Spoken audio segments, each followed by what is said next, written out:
બોલો સદગુરુ દેવ કી જય.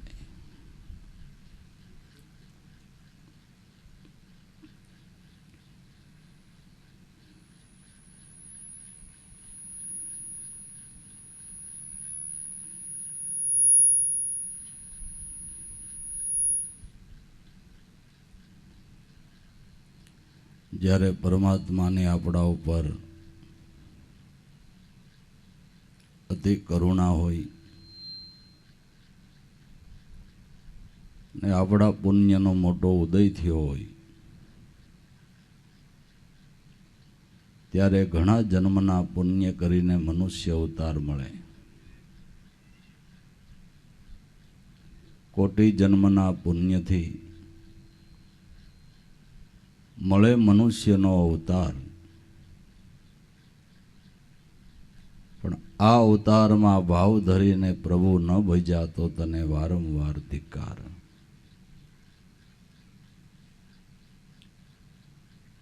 મનુષ્ય અવતાર કેવળ ને કેવળ પરમાત્માની ભક્તિ કરવા માટે મળેલો છે. મનુષ્ય દેહરૂપી સાધન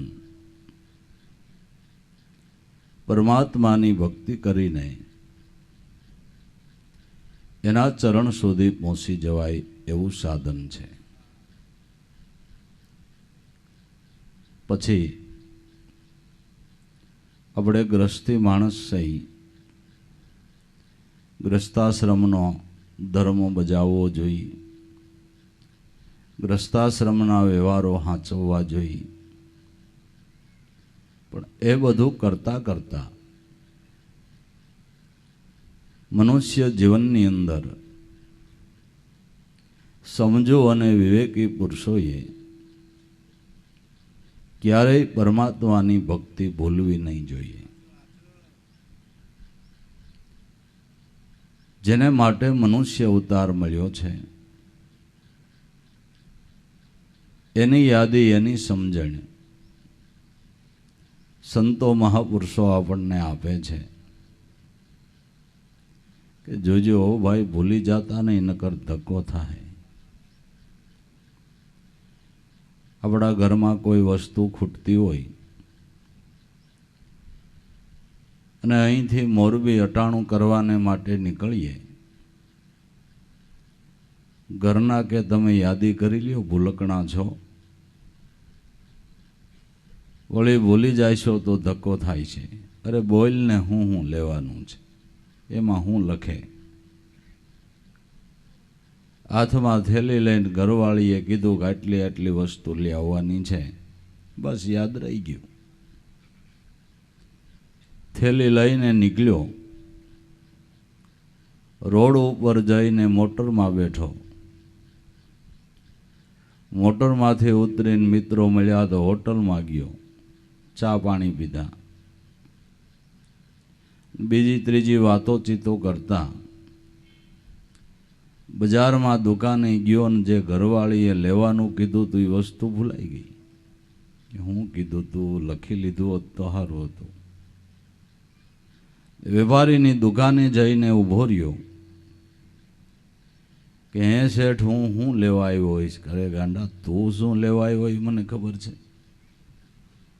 અહીંયા તો બધી વસ્તુ છે, તું કે એ જોખી દઉં. એ પણ એ ભૂલાઈ ગયું છે. હવે જે વસ્તુ આપણે લેવા નીકળ્યા એ ભૂલાઈ જાય તો શેર પાટણથી ધક્કો ન થાય. એમ મનુષ્ય દેહ કરીને આપણે કંઈક લેવા આવ્યા છે. એ માતાઓને પૂછો, જ્યારે બાળકનો જન્મ થાય ત્યારે મુઠ્ઠી વળેલી હોય છે. સમસ્યા છે કંઈક લેવા આવ્યો છું. જ્યારે મૃત્યુ થાય ત્યારે બે હાથ આમ રાખેલા હોય કે કાંઈ લઈને જાતો નથી. તો મનુષ્ય દેહ કરીને ચિત્તરૂપી થેલી લઈને પરમાત્માની ભક્તિનું અટાણું કરવા આવ્યા હતા, પણ કોઈ સંત સમાગમ થયો નહીં ને એટલે ભૂલાઈ ગયું. આપને એમ કે ખાવું પીવું ને હાણવું માણવું એટલો જ મનુષ્ય જીવનનો ધ્યેય છે. એમ તો ધનેડાની જેમ દાન ખાઈને દુનિયામાં કંઈક વ્યાઈ ગયા, પણ જેણે સંતોનું સમાગમ કરીને પરમાત્માનું ભજન કર્યું એ સંતોના જગતની અંદર કાયમને માટે ધર્મધ્વજો ફરકે છે. એના જીવનમાંથી પ્રેરણાઓ લેવાય છે. તો ભાઈ, મનુષ્ય અવતાર કુદરત મહારાજે એની ભક્તિ કરવાને માટે આપ્યો છે, એટલે સંતો આપને યાદી અપાવે છે, ભક્તિ કરો ભલા ભાવથી, કરજો ભલેરા કામ, શિખામણ રૂડી દિલ માનીને રહેજો સંતોના ધામ. ભક્તિ કરો ભલા ભાવથી. ભક્તિ કરવી તો કોઈ પ્રલોભનથી ન કરવી, કંઈ મેળવવાને માટે ન કરવી. ભક્તિ કરવી તો કેવળ પરમાત્માના સ્વરૂપને પામવાને માટે કરવી, અન્ય કોઈ પ્રલોભનથી નહીં. બાકી તો જે આપણા પ્રારબ્ધની અંદર છે એ મનુષ્ય દેહ ધારણ કર્યો ત્યાંથી જે પ્રારબ્ધમાં છે એ મળવાનું છે, ને પ્રારબ્ધમાં નથી એને માટે કદાચ તમે ઊંધા સીધા ગમે એટલા થાવ તોય ન મળે એટલે ન જ મળે. ને પ્રારબ્ધમાં હોય તો તમારે ન જોતું હોય તોય મળે. આપણે દુનિયામાં જોઈએ છીએ કે એક માણસ હા ઊંધા દા નાખે જતો હોય તો એના છીતા પડતા હોય, ને ઓલો જોઈ નાખતો હોય તો ઊંધા પડતા હોય. આ બધા પુણ્યના બળે કરીને પ્રારબ્ધ પ્રમાણે જે મનુષ્ય દેહ કરીને મળવાનું છે એ મળવાનું છે, ને જે આપણા પ્રારબ્ધમાં નથી એને માટે ગમે એટલું કરીએ તોય નથી મળવાનું. તો પ્રારબ્ધ પ્રમાણે જે મળે એમાં સંતોષ રાખી અને જેને માટે મનુષ્ય દેહ મળ્યો છે એ મુખ્ય ધ્યેય ન ભૂલવો, એમ આપણા વેદ શાસ્ત્ર પુરાણો નાના મોટા ધર્મગ્રંથો અને સંતોનું એમ કહેવું છે કે આ કામ કરી લ્યો. ભક્તિ કરો ભલા ભાવથી. ભલો ભાવ કેને કહેવાય કે મનની અંદર કોઈ પ્રકારનું પ્રલોભન નહીં, કોઈ આકાંક્ષાઓ નહીં, કેવળ પરમાત્મા સ્વરૂપને મળવાને માટેની ભક્તિ કરવી. ભગવાન કૃષ્ણએ સુદામાને કીધું છે કે સુદામા, સંપત્તિ મળે એ મારી દયા નથી, મારી ભક્તિ મળે ને એ મારી દયા છે. ભાગવતની અંદર ભગવાન કૃષ્ણ સુદામાને કહે છે કે સંપત્તિ મળે એ મારી દયા નથી, પણ મારી ભક્તિ મળે ને એ મારી કૃપા સમજવાની છે. તો આપણે જોઈએ છીએ કે હાવ ઊંધે માથે હાલે એને ન્યાય સંપત્તિના ઢગલા છે, હાવ ધર્મના રાહે હાલે છે ત્યાં નથી થોડું એનું પ્રારબ્ધ નબળું છે તો એને બિચારાને મુશ્કેલીઓ છે. સંપત્તિ મળી ભગવાનની દયા નથી, ભક્તિ મળે એ દયા છે. અને ભક્તિ મળે તો ભક્તિ થકી 4 પ્રકારની મુક્તિ સહજમાં પ્રાપ્ત થાય છે. માટે નરસિંહ મહેતા જેવાએ ગાયું કે હરિના જનો મુક્તિ ન માગે, માગે જન્મ જન્મ અવતારા, નિત્ય ઓસવ નિત્ય કીર્તન નિરખવા નંદ દુલારા. હરિના જન મુક્તિ નથી માગતા, ભક્તિ માગે છે. કે ભાઈ મુક્તિ હું કામ ન માગે? મુક્તિ તો મનુષ્ય જીવનનું ધ્યેય છે કે, પણ ભક્તિ માગે એને મુક્તિ માગવી નથી પડતી. ભક્તિ માગે એને 4 પ્રકારની મુક્તિ સહજમાં પ્રાપ્ત થાય છે. તમે તમારી ઘીરે ગાય બાંધી દો, તમારી ઘીરે ગાય આવી એટલે દૂધ આવી ગયું, ઘી આવી ગયું, સાઈસ આવી ગઈ, દહીં આવી ગયું, માખણ આવી ગયું. એક ગાય લઈ આવ્યા એટલે બધું આવી ગયું. પછી ન તમારે ઘી લેવા જવું પડે, ન તમારે સાસ લેવા જવી પડે, ન તમારે દૂધ લેવા જવું પડે, ન તમારે માખણ. એક ગાય ઘરે બાંધી દો. એમ ભક્તિ હૃદયમાં વસાવો, 4 પ્રકારની મુક્તિ ત્યાં દાસી થઈને રહે છે. હરિના જન મુક્તિન માગે, માગે જન્મો જન્મ અવતારા, નિત્ય ઓસવ નિત્ય કીર્તન નિરખવા નંદ દુલારા. નરસિંહ મહેતો કે જન્મો જન્મ અમને મનુષ્યનો અવતાર આપો, સંતોનો સથવારો આપો, તમારું કીર્તન કરીને હરિકીર્તન કરીને તમારા ગુણગાન ગાઈને કાયમને માટે તમારા સ્વરૂપની અંદર રમણ કરીએ એવો યોગ અમને આપો. તો ખરેખર જે ઘરની અંદર પરમાત્માની ભક્તિ છે એ ઘર જ જાગતું જીવતું વૈકુંઠ છે.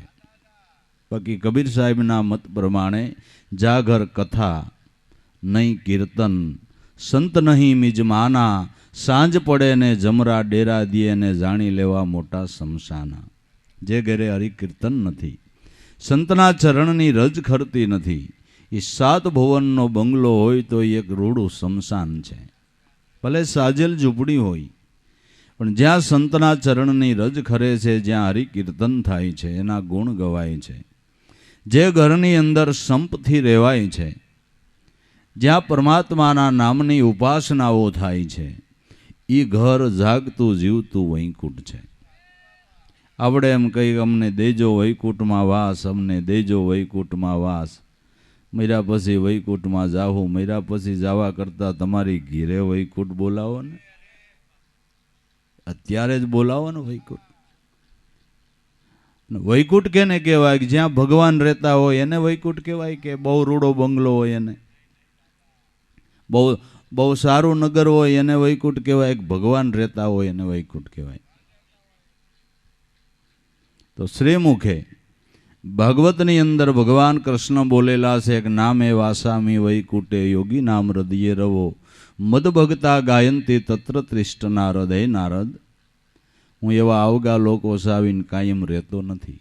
નામે વાસામી વૈકુંઠે યોગી નામ હૃદયે રવો, યોગીઓના હૃદયની અંદર તુર્યાતીત અવસ્થા સિવાય હું રહેતો નથી, પણ જ્યાં મારા ભક્તો ભાવથી મારા ગુણ ગાય ત્યાં હું કાયમ રહું છું. તો જ્યાં ભગવાન રહે, ભક્તિ હોય ત્યાં ભગવાન હોય, ને ભગવાન હોય એ વૈકુંઠ, એ વૈકુંઠ. તો આપણા ઘરની અંદર ભક્તિ વસાવીએ તો આપણા ઘરની અંદર પરમાત્માનો વાસો થાય ને આપણું ઘર જ વૈકુંઠ બની જાય. વૈકુંઠમાં જવા કરતાં અટાણે વૈકુંઠવાસી થઈ જાવ ને, વૈકુંઠવાસી થઈ જાવ ને. આજનો લાવો લીજીએ કાલ કોણે દીઠું છે. અટાણે જે લાભ લેવો એ લઈ લ્યો, પછીની ક્યાં ખબર છે. અને જીવતા જ જે કાંઈ પ્રતીતિ કરવી હોય એ કરી લ્યો, કરી લ્યો. ભક્તિ કરો ભલા ભાવથી, કરજો ભલેરા કામ. મનુષ્ય દેહ કરીને જેટલા થાય એટલા ભલા કામ કરવા, તો સારામાં સારું ભલું કામ દુનિયામાં શું છે? કે મનુષ્ય દેહ કરીને સેવા કરો. સેવાથી કોઈ મોટું ભલું કામ મોટું નથી. સેવા ભક્તિ એ ભલામાં ભલું કામ છે. આ દેહ કોઈના કામમાં આવતો હોય, આપને સંપત્તિ દીધી હોય, કોઈના ઉપયોગમાં આવતી હોય, તો સેવાથી મોટું કોઈ સારું કર્મ નથી, નથી અને નથી. કળીકાળમાં સેવા ભક્તિ ઉત્તમ ધર્મ ગણાય. અનુરાગી થઈને વર્તે જગતમાં, તો બંધનમાંથી મુક્તિ થાય. રામને સિદ્ધને ભૂલી જાય. કળીકાળમાં સેવા ભક્તિ, સેવા ભક્તિથી મોટું કોઈ શુભ કર્મ નથી. પણ સેવાની વાત આવે અહીંયા આપણે ઢીલા પડી ગયા. અરે અન્યની ક્યાં અટાણે ફરજની સેવા ક્યાં કોઈ બજાવે છે? બીજી સેવા નહીં, ફરજની સેવા જેને કહીએ એ ફરજની સેવા કોઈ બજાવતું નથી. બીજી સેવા ક્યાંથી કરાય? આપણા મા બાપની સેવા કરવી આપણી ફરજ છે કે નથી? નથી. વડીલોની સેવા કરવી આપણી ફરજ છે કે નથી? તો અટાણે એ કોઈને એ ફરજની સેવા કોઈને કરવી નથી. વૃદ્ધાશ્રમો ભરાઈ ગયા જોવો ને. હું તમારી ઘરે હાકડ છે, મોટા મોટા બંગલાવાળાના મા બાપ વૃદ્ધાશ્રમમાં બેઠા છે. તમારી ઘરે હાકડ છે. મહાભારતમાં એક કળિયુગના વર્ણનની અંદર પાંડવોને કળિયુગે એનું રૂપ દેખાડ્યું. એમાં એવું લખ્યું છે કે એક કૂવામાંથી પાણી નીકળીને 4 કૂવામાં જતું હતું. 4 કૂવા ભરાઈ ગયા હતા. એક કૂવામાંથી પાણી નીકળતું હતું અને 4 કૂવામાં જતું હતું. 4 કૂવા સલોસલ ભરાઈ જતા હતા. અને 4 કૂવામાંથી એક કૂવામાં જતું હતું, એ કૂવો ભરાતો નહોતો. આવું મહાભારતમાં લખ્યું છે, છેલ્લા રોહિણી પર્વની અંદર, કળયુગના વર્ણનમાં. તો એનો અર્થ શું? કે એક મા બાપને 4 દીકરા પોહાણ હતા. 4 દીકરાનું એને ભરણ પોષણ કર્યું એક કુવાએ. એક કુવાએ 4 દીકરા હતા, તો 4ને વરાવ્યા, ભણાવ્યા, ધંધા કરી દીધા, નોખા નોખા કારખાના કરી દીધા, બધું કરી દીધું. હવે 4 વસારે આ એક કૂવો મા બાપ નથી હંચવાતા. એક કૂવો નથી ભરાતો. વારે ચડાવ્યા આતા ક્યાંક હમણાં ઓલાભાઈ ન્યા છે, હમણાં આતા ઓલાભાઈ ન્યા છે, તો વારે તો પછી કેમ થાય? તમે માઈગો ઢાંઢોલી આવો એને રજકો નાખો કડબ, શું નાખો? આ એવું કર્યું. એટલે જે ફરજની સેવા છે એ ફરજની સેવા માણસને કરવી નથી. ત્યારે સંતોના તમને જેના નામ આવડે છે ને એને પરમાર્થને માટે પોતાના શરીરને ઘસી નાખ્યા છે. ઘસીને સરોવર તરોવર સંતજન ચોથા વર્ષે મેઘ, પરમાર્થને કારણે ચારે ધર્યા છે દેહ. તો સેવા છે એ ઉત્તમમાં ઉત્તમ શુભ કર્મ છે. અને સેવા ભક્તિ થકી સત્સંગ થકી આપણા મનવૃત્તિના પ્રવાહો શુદ્ધ થાય છે. અને મનવૃત્તિના પ્રવાહો શુદ્ધ થાય તો જ આપણું મન ઈશ્વર ભજનમાં લાગે, નકર લાગે નહીં. ઘણાની ફરિયાદ છે કે અમારા મનથી ભગવાનનું ભજન કરવું પણ મન ઈશ્વર ભજનમાં લાગતું. તો કંઈક કારણ તો હોય ને, કારણ તો હોય ને. આપણું મન ઈશ્વર ભજનમાં શું કામ નથી લાગતું?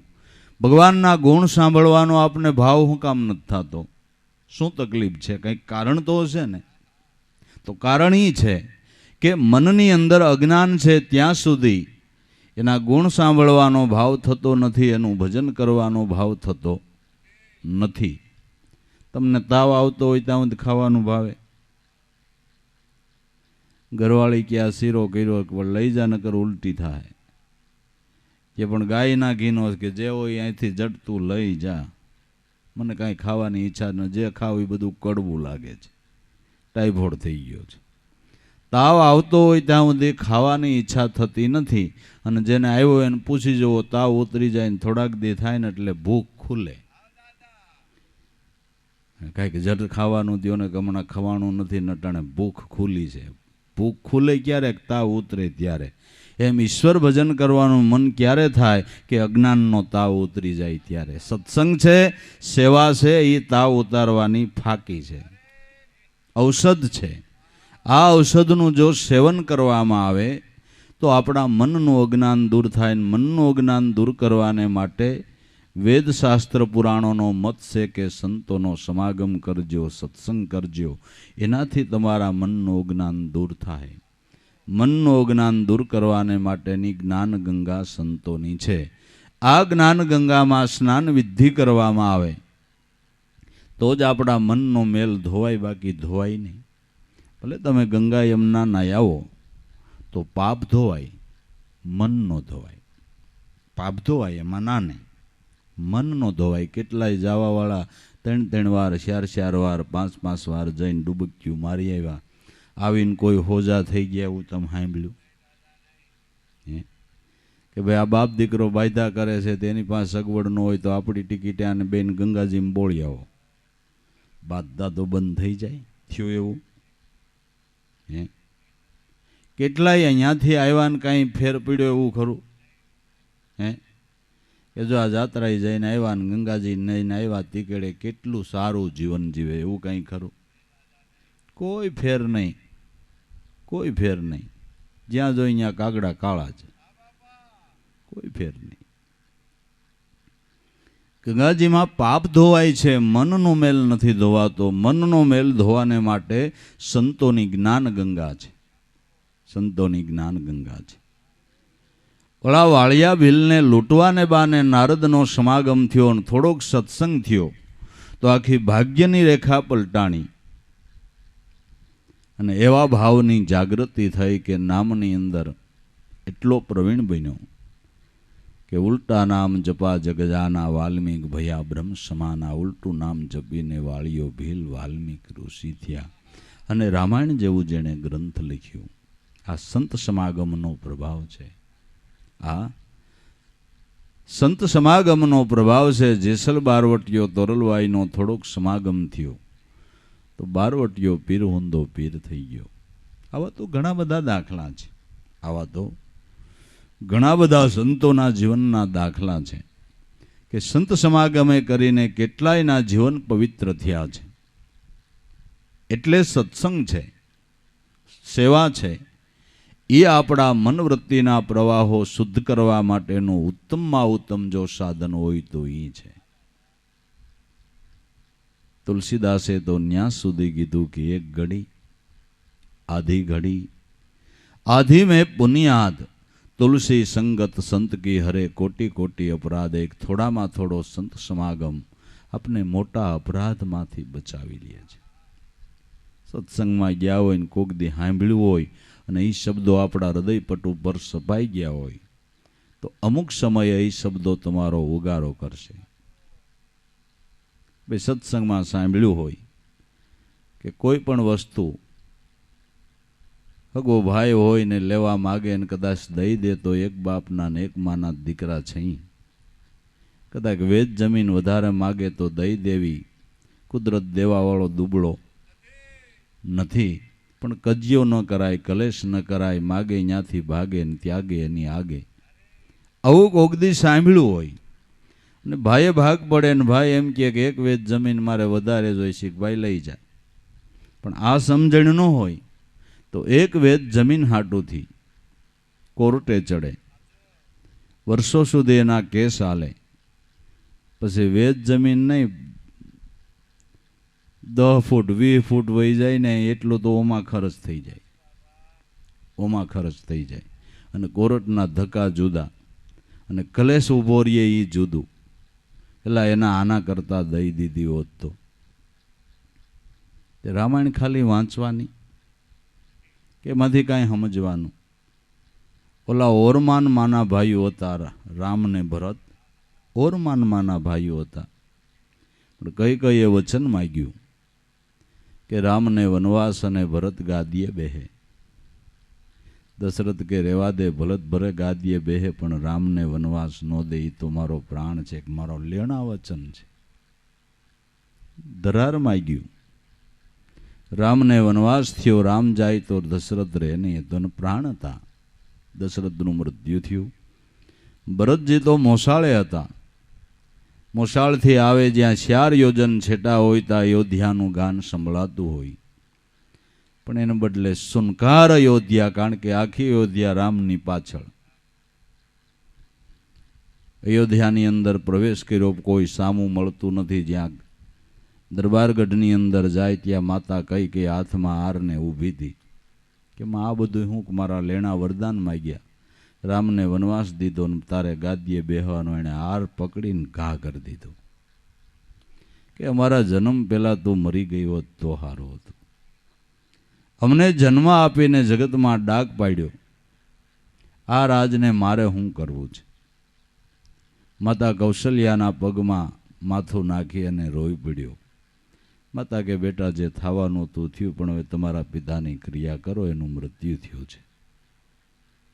પિતાની ક્રિયા કરી રામની પછવાડે પાછળ જઈને ભગવાનની મળી અને કીધું કે મન હવે હું રહી નહીં શકું. ભાઈ એવું ન હોય, 14 વર્ષ કાલ વહી જાહે. ભગવાનની ચરણ પાદુકા લેવા, ચરણ પાદુકાને ગાદીએ પધરાવી અને પોતે તો અયોધ્યામાં નો રહ્યા અને અયોધ્યાની બહાર નંદીગામની અંદર 14 વર્ષ સુધી ગાયના મૂત્રમાં જવ રાંધીને ખાધા. ઓરમાનમાંના ભાઈઓ તો એટલો પ્રેમ હતો.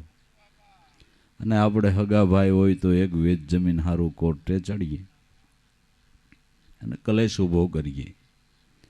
સત્સંગનો અભાવ છે, સમજણનો અભાવ છે. સમજણ ક્યાંય વેચાતી મળતી નથી. સમજણ સંતોના સમાગમથી પ્રાપ્ત થાય છે. સંત સમાગમે કરીને સમજણ મળે છે. ક્યાંય એના શોરૂમ નથી, તે તમે ક્યાંકથી સમજણ લઈ આવો. આપણે પૈસાવાળાને આપણે ક્યાં વાંધો, છોકરાને નહીં હોય તો 500 ગ્રામ સમજણ લઈ આવીશું. મોટો શોરૂમ છે, મળે ક્યાંય. શ્રદ્ધા ઘટે છે 2 કિલો શ્રદ્ધા લઈ આવી, 2 કિલો વિશ્વાસ લઈ આવી, 2 કિલો દયા લઈ આવી, 2 કિલો ભાવ લઈ આવી. મળે ક્યાંય? આ બધાય ગુણ સંત સમાગમથી મળે. કરે છે વેદવાણી પોકાર, જગતમાં સત્સંગની છે બલિહાર. સત્સંગને ગુરુની સેવાથી પાપી થયા ભવપાર. સંત સાધુ કે ભક્ત થયા એને સત્સંગનો આધાર. કરે છે વેદવાણી પોકાર, જગતમાં સત્સંગની છે. બલિહાર, સંત સમાગમની બલિહારી છે. તો સત્સંગમાં ગયા હોઈએ અને આવું સાંભળ્યું હોય તો એક મોટા દોષમાંથી એ શબ્દો તમને ઉગારી લે છે. આવો સંત સમાગમનો લાભ છે. ભક્તિ કરો ભલા ભાવથી કરજો ભલેરા કામ, શિખામણ રૂડી દિલ માનજો. આપણા કલ્યાણ માટેની રૂડામાં રૂડી આ શિખામણ છે. અને રેજો સંતોના ધામ, જેટલું રહેવાય એટલું સંત સમાગમની અંદર રહેવું. રેજો સંતોના ધામ. તો કોઈ એમ કે ભાઈ અમે કાયમ ક્યાંથી સંતના ધામની અંદર રહી શકીએ? કે બને એટલો લાભ લેવો, અને લેવો હોય તો કુદરત એના યોગ તો જરૂર આપે છે. આપણે ખરેખરે જવાના કુદરત યોગ આપે છે, સત્સંગના ન આપે. ખરેખરો તમે ક્યાંય મૂક્યો? 250 કિલોમીટર ઉપર ક્યાંક ખરેખરાનું કામ આવ્યું હોય તો આપણે જઈ આવી છીએ કે નથી જઈ આવતા? જઈ આવીએ છીએ. સત્સંગને માટે ટાઈમ નથી, એમાંય ભાવ રાખી તો જરૂર. એના યોગ કુદરત આપે જ છે. કરવો હોય તો, કરવો હોય ને લાભ જીવનમાં લેવો હોય તો યોગ તો કુદરત આપે છે, લેવો હોય તો. બાકી તમારામાં જે શ્વાસ હાલે ને એ આદિ અનાદિના સંત છે. જેને શ્વાસને ઉશ્વાસ કયો, શિવને શક્તિ કયો, રાધાને કૃષ્ણ કયો, જે કયો એ તમારામાં બે પ્રાણ હાલી રહ્યા છે. એ આદિ અનાદિના બે સંત છે. એ શ્વાસોશ્વાસમાં કોઈ સદગુરુની શાન લઈ અને નામ સ્મરણ ભજન કરો. આ સંતના ધામમાં તમે કાયમ રહી શકો છો. આ ધામમાં કાયમ રહી શકો છો. ને 1000 વાતની એક વાત છે કે એના ભજન વિના, એના સ્મરણ વિના નિવેડો નથી, નથી અને નથી. નામ ભજન બિન નહીં નિસ્તારા, જાગરે મન ક્યુ સૂતા, જાગ્રત નગરીને સોર ન લૂટે, જખ મારે ગા યમદૂતા. નામ ભજન વિના કોઈ જીવનો નિસ્તાર નથી, નથી અને નથી. જેટલા જેટલા સંતો થયા એ બધા ભજન કરીને થયા છો. પછી ભલે સંતોની જીવન કળાઓ જુદી હોય, અને જીવન કળા જે હોય એ આપને દેખાતી હોય, ભજન કર્યું એ દેખાય નહીં. કોઈ સંતોએ ગાયોની સેવા કરી, કોઈએ દિન દુખિયાઓની સેવા કરી, કોઈએ ધર્મશાળાઓ બંધાવી, કોઈએ વિદ્યાલયો બંધાવી, કોઈએ પાણીના પરબ બાંધ્યા, કોઈએ અન્નક્ષેત્રો ચલાવ્યા. આ બધું આપને દેખાય, આ બધું આપણને દેખાય. પણ જે સંતો ભજન કરે છે એ ન દેખાય, કારણ કે એ તો ગુપ્ત માર્ગ છે. ચંદ્ર સૂરજ કો ચલતા ન દેખ્યા, વધતા ન દેખી વેલ, હરિજન ભક્તોને ભજતા નો દેખ્યા છે કુદરત મહારાજના ખેલ. સૂર્ય હવારે ઉગે ને હમણાં આથમી જાહે. દૂરબીન માંડીને જોવો કે એ ડગલું ભર્યું તમારાથી કહેવાય નહીં. હાલે છે, ગતિ કરે છે, ઉગે છે ને અસ્ત થઈ જાય છે. પણ એ હાલ્યો ન કહેવાય. સૂર્ય ચંદ્ર કો ચલતા ન દેખ્યા, વધતા ન દેખી વેલ. તમારા ફળીમાં વાવેલી વેલી કોઈ વૃક્ષ, તમે જ પાણી પાવશો, તમે જ વાયું છે. પણ હું પાણી પાતો તો ને આ વેલીનું આ પાંદડું 2 દોરાવા વધી ગયું એમ તમારાથી કહેવાય નહીં. કદાચ 24 કલાક એની ઉપર નજર નાખીને બેહો. દરેક વનસ્પતિ રાત્રિની વધે છે, ચંદ્રમાના અમીથી વધે છે. વનસ્પતિનો રાજા ચંદ્ર છે. પણ તમે કહી ન શકો કે એ વધ્યું, કહેવાય નહીં. બાળક માની ગોદમાં જ મોટું થાય છે. માં જ એનું લાલન પાલન કરે છે. પણ માંથી એમ ન કહેવાય કે આ બાળકને સ્તનપાન કરાવતી હતી ને છોકરો 2 દોરાવા વધ્યો. ભૂસકો ટૂંકો થાય એ ખબર પડે, ક્યારે વધ્યો એ ન કહેવાય. એમ સંતો ભજનનો કેવો ગુપ્ત માર્ગ છે, કેવી રીતે ભજન કરે એ દેખાય નહીં. એટલે તો ગૌમુખીમાં હાથ નાખીને આપણે માળા ફેરવી. તમે કોઈને પૂછો કે ભાઈ તમે આ વાકી કોથળીમાં હાથ નાખીને માળા ફેરવો, માળા તમારી નજરાઈ જાય છે, કોઈ જોઈ જાય છે, કંઈ તકલીફ છે આમ એમનેમ ફેરવો તો? આ ગૌમુખીમાં શું કામ નાખો છો હાથ? કે હવ નાખતા આવ્યા એટલે અમે નાખીએ છીએ, હવ ફેરવતા હોય એટલે અમે ફેરવીએ. બાકી શું કામ એ કોઈને ખબર નથી. માળા ગુપ્ત છે, માળા ગુપ્ત છે, પણ આ નહીં, આ તો ગપ છે. ફેરવતા હો કે ન ફેરવતા હો, કેમ આમ જ ન દેખાય? આપને લાગે માળા ફેરવે છે, પણ આવડો ક્યાંક બીજું મનમાં હું ફેરવતો હોય કેને ખબર છે? હું કોને ખબર છે? જૂના જમાનાની વાત. બાપા ઘરમાં પૂજામાં બેઠેલા, ડેલીએ કોઈ આવીને પૂછ્યું કે બાપા ક્યાં ઘરના છોકરાના વહુ વાસીદું કરતા હતા. એટલે વહુએ કીધું કે બાપા ગયા છે ઢેઢવાડે હરિજનવાસમાં. બાપા સાંભળી ગયા, પૂજામાં બેઠા હતા બાપા તો, અને હાથમાં માળા આમ ખીજાતા ખીજાતા એવા બોલતા બોલતા હું શીખતા જાઉં છું, એમ પૂજામાં બેઠો છો, તમને ખબર છે ને ઢેઢવાડે ગયો? કે તમે માળા ફેરવતા ફેરવતા મનમાં વિચાર કરતા હતા કે પુણ્યન્ય કોહ નાખીએ એવો હંધાણો હોય છે કે નહીં, કે એ તમને ખબર પડી ગઈ. પણ એટલે જ કહું છું, એટલે તો કહું છું. હવે બેઠા હોય માળાવાન ક્યાં શાળા કરતા હોય, એટલે અખા ભગતે કીધું પારા ઉપર પારો પડે, તારે મારે શું વેર, અખો કે ભક્તિ કરો છો કાળો કેર. નહીં, માળા તમારામાં શ્વાસોશ્વાસ રૂપી ગુપ્તપણે ફરી જ રહી છે. જેને બ્રહ્માનંદ સંન્યાસીએ ગાયું કે નિરંજન માળા ઘટ મેં ફિરે દિન રાત, રાત ને દિવસ આ માળા ફરી જ રહી છે.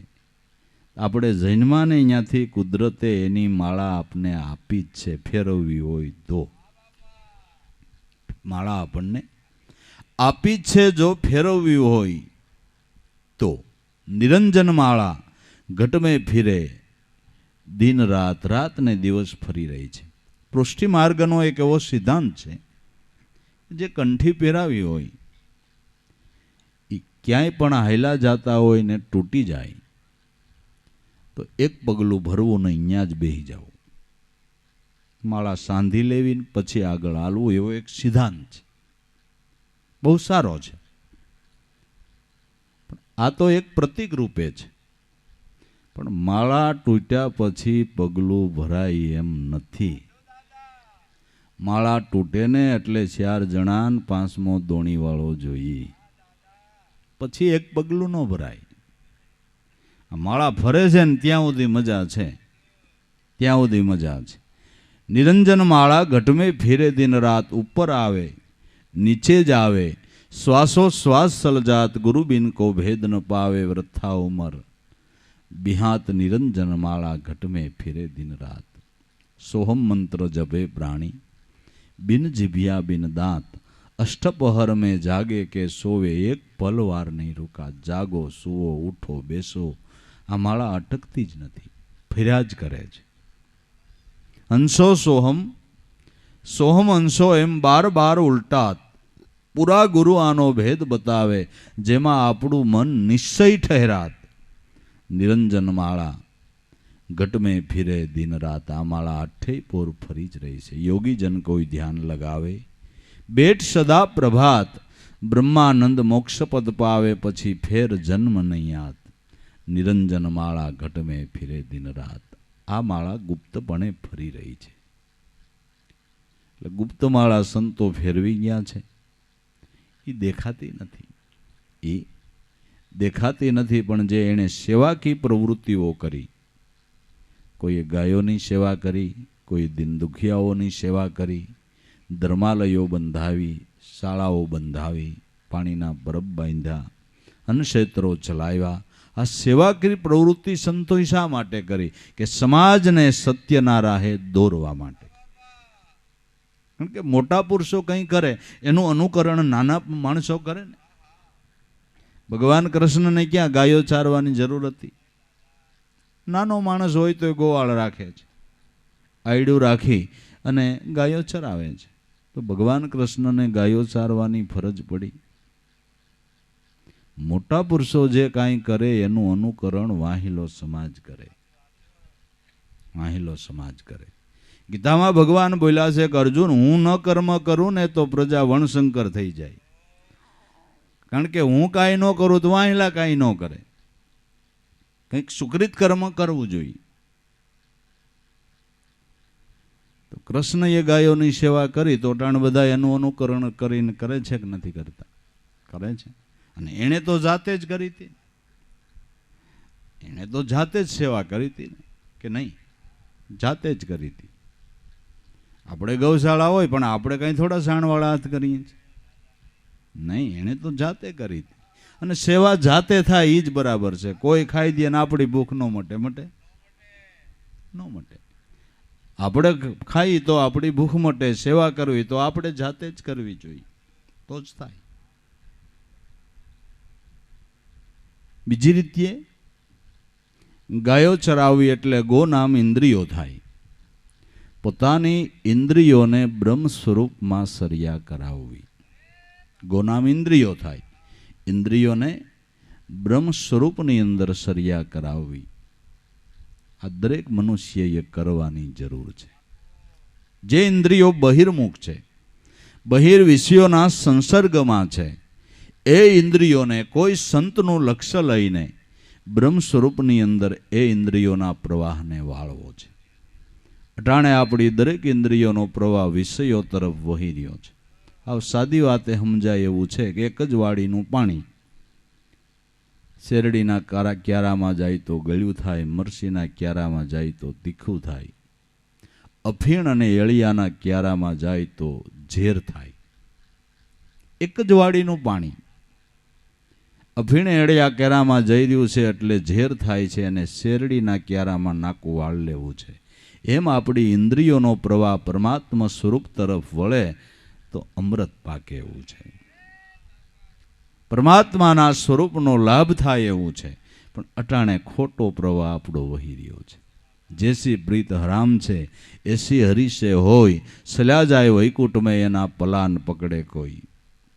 પણ કેમ પ્રવાહ ઇન્દ્રિયોનો વાળવો, ઇન્દ્રિયોનો નિગ્રહ કેમ કરવો? એને માટે ગુરુ કરવા પડે. કાનમાંથી મેલ કાઢવાનું ગુરુ ન કરવા પડે નહીં. જે વસ્તુની આપને ખબર નથી, જે વસ્તુથી આપણે અજાણ છીએ, એને માટે ગુરુ કરવા પડે છે. એને માટે ગુરુ કરવા પડે છે. તો જે સેવાકી પ્રવૃત્તિ સંતોએ કરી એ સમાજને ઈશ્વર તરફ દોરવા માટે કરી છે. પણ એટલેથી પૂરતું નથી, પૂરતું એના ભજનથી છે. તો દરેક સંતોએ સેવા કરતા કરતા પરમાત્માનું ભજન કર્યું છે. એ વિના ઉદ્ધાર નથી. એના ભજન વિનાનો ઉદ્ધાર નથી, નથી અને નથી. નામ ભજન બિન નહીં નિસ્તારા. શિખામણ રૂડી દિલ માની રેજો સંતોના ધામ. તો આપણામાં જે શ્વાસ ને ઉશ્વાસ હાલે આદિ અનાદિના સંત છે, અને તમે જેને પરમાત્મા કહો છો, આત્મા કહો છો, એ ચૈતન પ્રાણ જીવન રૂપે તમારા દેહની અંદર છે. એ પ્રાણ જીવન છે, એ જ પોતે જગજીવન છે. જીવ માત્રનું જીવન એ છે. કબીર સાહેબે તો હાવ સ્પષ્ટ ભાષામાં કહી દીધું, કહત કબીરા સુનો ભાઈ સાધુ, સબ શ્વાસન કી શ્વાસ में वहाँ खोजो तुरंत मिलूं मैं सिन भर की तलाश में, मोहे क्या तो ढूंढे बंदे में तो तेरे पास में, ना मैं को क्रिया कर्म में ना मैं जोग संन्यास में. કબીર સાહેબ કે તમારે મળવું હોય તો શ્વાસોશ્વાસમાં ધ્યાન કરો. આ દેહ દેવળમાં પ્રાણરૂપી સિંહાસન ઉપર પરમાત્મા શબ્દ બ્રહ્મ રૂપે બિરાજમાન છે. સંતોનો આ મત છે, ઋષિ મુનિઓનો આ મત છે. આપણા 108 ઉપનિષદ છે. 108 ઉપનિષદની અંદર એક પ્રાણ નામનો ઉપનિષદ છે. એ પ્રાણ નામના ઉપનિષદની અંદર એમ કહેવામાં આવ્યું છે પહેલા કે પ્રાણ એ આત્માનો પ્રતિનિધિ છે, અને છેલ્લે એમ કીધું પ્રાણ એ જ ઈશ્વર. જે પ્રાણ છે એ જ ઈશ્વર છે. પણ ક્યારે? કે પ્રાણમાં શબ્દભાન કરાવનાર કોઈ ગુરુ મળી જાય ત્યારે. શ્વાસા મધ્યે શબ્દ દિખાવે અર્થ શબ્દ કે માહી, જીવ બ્રહ્મ તે પાર બ્રહ્મ હે ન્યારા મિલા સદાઈ. તો ભાઈ આ સંતની છાયામાં વૃત્તિથી કાયમને માટે રહીએ. આ માળા અખંડ ફેરવા કરીએ, જે કોઈ દિવસ બંધ પડતી નથી. એને માટે મળ્યો છે મોંઘેરો દેહ માનવી. કરજો કિંમત આવાર, ભરમે ભટકશો ન ભૂલમાં, ગ્રહી લ્યો કોઈ ગુરુનો આધાર. મળ્યો મોંઘેરો દેહ માનવી. મનુષ્ય દેહની તોલે દુનિયામાં કાંઈ ખરું? દરેક વસ્તુની કિંમત મનુષ્ય થકી છે. 1 ફૂટ જમીનના 1 લાખ રૂપિયા, 2.5 લાખ રૂપિયાની કિંમતની જમીન મોટા શહેરોની અંદર. 1 ફૂટ જમીન 1 લાખ રૂપિયા. આ કિંમત કેને લઈને છે? મનુષ્યને લઈને. કિંમત ચૂકવે છે કોણ? મનુષ્ય. ખરીદે છે કોણ? એમાં નિવાસ સ્થાન કોણ કરે છે? મનુષ્ય કરે છે. 1 કરોડનો 1 હીરો કોણ લે? કિંમત આંકે કોણ? કિંમત ચૂકવે કોણ? હીરો ગળે બાંધે કોણ? મનુષ્ય. 1 કરોડનો હીરો કાંઈ પાડાને ડોકે જ ન બંધાય. મનુષ્ય એનો ઉપભોગ કરી શકે. મનુષ્યથી કંઈ કિંમતી વસ્તુ દુનિયામાં નથી. નહીં. દરેક વસ્તુની કિંમત મનુષ્ય થકી છે. દરેક વસ્તુની કિંમત મનુષ્ય થકી છે. ને દરેક વસ્તુનો ઉપભોગ મનુષ્ય કરે. મનુષ્ય સૃષ્ટિનો સરદાર છે. ટોયસ ઉપર મનુષ્યને કુદરતે મૂક્યો છે. પણ જેટલી ઈશ્વરે દયા કરી એટલો જ મનુષ્ય ઈશ્વરને ભૂલી ગયો છે. એની દયાનો પાર નથી ને આપણી અવળાઈનો પાર નથી. એની કોઈ કરુણાનો પાર નથી, આપણી અવળાઈનો પાર નથી. બીજી રીતે કહું તો મનુષ્ય જીવનનો 1 શ્વાસ 3 લોકનું મૂળ સૂકવો તોય પાછો મળે એમ નથી. મળે. 1 શ્વાસ में जात है 3 लोक के मूल, कहना ओसो कह दिया कहूँ बजावीने ढोल. ઢોલ વગાડીને સાહેબ કબીર કે કહું છું, મનુષ્ય જીવનનો 1 શ્વાસ ગયો, એ 3 લોકનું મૂળ સૂકવો તોય પાછો નહીં મળે. આને હાંચવી લેજો. આ શ્વાસને, આ રત્નને હાંચવી લેજો, તેજુરીમાં મૂકી દેજો. તો તમે કહેશો કે શ્વાસ રૂપી રત્ન તેજુરીમાં કેમ મૂકવું? કેમ મુકાય? કે જે શ્વાસ તમે એનું નામ લઈને મૂકો એ તેજુરીમાં મુકાઈ ગયો. એનું મૂલ્ય તમને મળે. મીરાબાઈએ ગાયું, સખીરી મેને રામ રતન ધન પાયો. તો કોક મીરાને પૂછો તો ખરા કે રામ રતન ધન તમે કેવી રીતે કમાણા ને કેમ કમાવા, એ રસ્તો અમને તો બતાવો.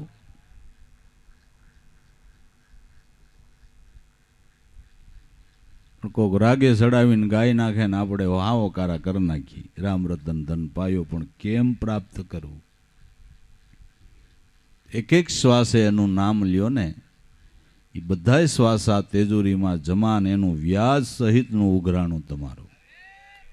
વ્યાજ સહિત. કોઈનો ભાર નો રાખે મોરારી, આપે વ્યાજ સહિત ગિરધારી. કોઈનો ભાર કુદરત રાખતો નથી, વ્યાજ સહિત આપે છે. વ્યાજ સહિત આપે છે. એટલે પ્રહલાદ જેવા છોકરાને 5 વર્ષથી વૈરાગ્ય થયો ને પરમાત્માનું ભજન કરીને પરમાત્મા સ્વરૂપમાં ભળ્યો ને 5 કરોડનો તારણાર થયો. આ હું કે પૂર્વેરે કરેલી કમાઈ વ્યાજ સહિત કુદરતે આપી છે. 5 વર્ષના છોકરાને વૈરાગ્ય થયો, નકર 80 વર્ષના ભાભાને વૈરાગ નથી થતો. થાય કે આ તા હવે મરવા કાંઠે ગયા, રામ રામ કરો. હવે કરશું નિરાંતે, તે હવે કેદી કરશું? હમણાં શમશાનમાં ખડકાઈ જાઓ. 80 વર્ષના ભાભાને વૈરાગ નથી થતો અને આ નાના છોકરાને થયો કે આ પૂર્વનું વ્યાજ સહિત મળ્યું છે. વ્યાજ સહિત મળ્યું છે. કોઈની કમાણી જાતી નથી. બાકી આવડું આ મેળવેલું કાંઈ ભેળું ન આવે. આવે કરોડો રૂપિયા મેળવા હોય તો જાવા ટાણે એમાંથી કાંઈ ભેળું આવે? હે, લઈ જવાય એવું ખરું? કાંઈ ન મળે. એક હોયનું નાકું ભેળું લઈ જવાય એવું નથી. આ તો નાના છોકરાને ખબર પડે છે. કાંઈ આપણે કહીને તીકીડે બધાને ખબર પડે? એ બધા જાણે છે. જાણે છે છતાં તૃષ્ણા ગુરુ વિના છૂટતી નથી. જાણવા છતાંય જે તૃષ્ણાના દોર છે એ સદગુરુ વિના છૂટતા નથી. એટલે ગુરુ કરવા પડે, એટલે સમજણ લેવી પડે તૃષ્ણામાંથી મુક્ત થવાને માટે. અને નામ ભજન થકી તૃષ્ણાના દોરમાંથી મુક્ત થવાય છે. નકર આસક્તિ રહી જાય ને તો સંતોનો મત છે કે સોમે માયા ભેળી કીધી નિશે ભર્યા નાણા, મોવા પછી ન્યા મણિધર થઈને બેઠો એના ઉપર રાફડા રૂંધાણા. મર્યા પછી કે આસક્તિ રહી જાય તો હરપ થાય. સર્પ થઈને હજારો વર્ષો સુધી દાટેલા ધનનું ધ્યાન રાખવાનું. ઉપભોગ તો એમાં નથી થાય એમ, દાટેલા ધનનું ધ્યાન રાખવાનું. આ દિશા છે, આ દિશા છે. એટલે આવી કોઈ અધોગતિએ ન જવું હોય, વારંવાર આવો ને આવો લાભ લેવો હોય તો કોઈ મહાપુરુષની સમજણને હૃદયમાં ધારણ કરીને મનોવૃત્તિના પ્રવાહોને પરમાત્માના નામમાં વાળવા, નામ તરફ લક્ષ્ય દોરવું. મનુષ્ય દેહ કરીને આપણે કાંઈ મૂકી દેવું નથી, વયું નથી જવું, ઘર નથી છોડી દેવું, કાંઈ તજી દેવું નથી. તજી દેવી છે એક અવિદ્યા. અવિદ્યા તજી દો તો બીજું તજવાની કાંઈ જરૂર નથી. રાજા મહારાજાઓ રાજ કરી ગયા અને પરમાત્માના પરમ ભક્ત બની ગયા છે. ભાગવત વાંચો ને, ભાગવતની અંદર રાજા મહારાજાઓની જ કથાઓ આવે છે. રાજા મહારાજાઓ રાજ કર્યા અને યોગેશ્વરો જેવા જીવન જીવી ગયા.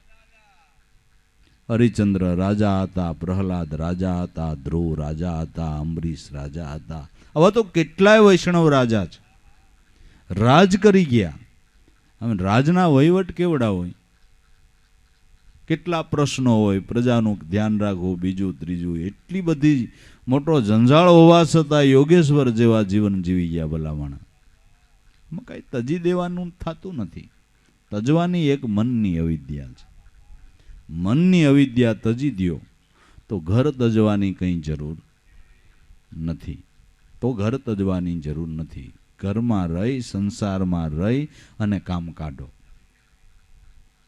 આંખ હરિયન કણું કાઢો. તમારા આંખમાં કણું પીડ્યું હોય ને કોઈક કારીગર પાસે જાઓ કે ભાઈ બહુ ખટકે છે, જોઈ દે ને, તો કે ભાઈ આંખ કાઢવી જોહે. તો મારા બાપ પડી ત્યાંથી ફૂટેલ હતી, અમને એમ કે આંખ રહી જાય ને કણું નીકળે. આંખ રાખે ને કણું કાઢી દે એને જ કારીગર કહેવાય ને. એમ સંતો એમ કહે છે કે તમારા સંસારના બધા વ્યવહાર હાંચવો ને ભગવાનની ભક્તિ થાય એવું કંઈક કરો. કાંઈ આપણે તજી દેવું નથી ને લુગડાઈ બદલાવા નથી ને કોઈ ફેરફાર કરવો નથી. અને ભગવાન કાંઈ એમ ન કહે કે તું ઇન્સર્ટ મારીને મારું સ્મરણ કરવા બેઠો એટલે તને પ્રસન્ન નહીં થાવ, મારું ભજન કોઈ લાંબો જપો પહેર.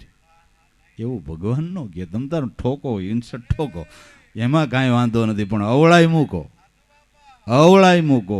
લુગડાની આરે કોઈ લેવા દેવા નથી. ઈશ્વર કે તને દીધું હોય ને તારું પુણ્ય હોય તો આખો હોને મઢા. હું એવો એમાંય નહીં કહું કે તે હોનું પહેર્યું એટલે હું તને પ્રસન્ન નહીં થાવ. એમાંય હું કાંઈ કહેતો નથી. તારા પારબધન છે ને તું ભોગવ્યું. અવળાઈ કરતો નહીં, અનીતિનું લેતો નહીં. અનીતિનું ધન કમાણો એટલે 15 જાતના અવગુણ તારા ઘરમાં કરશે. અનીતિનું ધન કમાણા એટલે 11 જાતના નહીં, 15 જાતના અવગુણો એની હારે આવવાના છે. આ એક ધ્યાન રાખવાનું. પેલું તો જૂઠાણું આવે, પેલું જૂઠાણું આવે. સગા સંબંધી કોઈ મળવા આવે ને તો આને મનમાં ગાંઠો હલવાઈ જાય કે વખતે 5 પૈસા માગવા આવ્યો હોય છે, તો ઓલાને એમ થાય કે ભાઈને મળતો જાવ.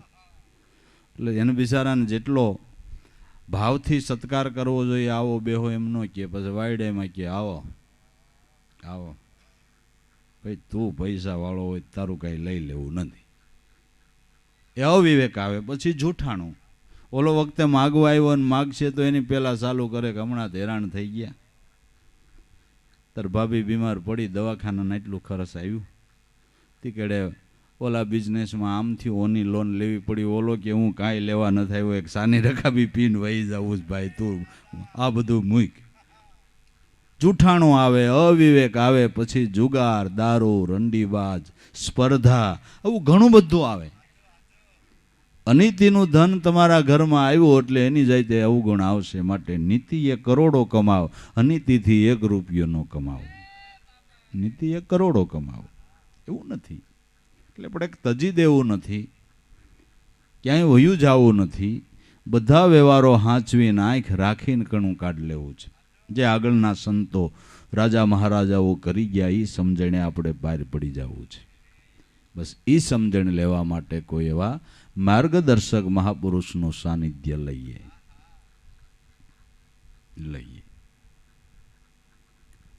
મળ્યો મોંઘેરો દેહ માનવી કરજો કિંમત આવાર. મનુષ્ય દેહની કિંમત કરો, મૂલ જ ન આંકાય. આનું મૂલ્ય જ ન આંકી શકાય. ભરમે ભટકશો ના ભૂલમાં ગ્રહી લ્યો કોઈ ગુરુનો આધાર. બ્રહ્મમાં ક્યાંય ભટકવું નહીં. જે ગુરુ, જે સિદ્ધાંત, જે મતપંથ તમને જીવતા જીવન મુક્તિનો લાભ થાય એમ ન કહે અને પછી તમારો મોક્ષ થાય, પછી તમારે જીવન મુક્તિનો લાભ થાય એમ કહેતું હોય તો એમાં રહેવું નહીં. મર્યા પછી શું થાય એને આપને શું ખબર. જે મત, જે પંથ, જે ગુરુ, જે સંત તમને એમ કે જીવતા તમારા જીવનની મુક્તિનો તમને પ્રતીતિ થાય, એ વાતને ધ્યાનમાં લેજો.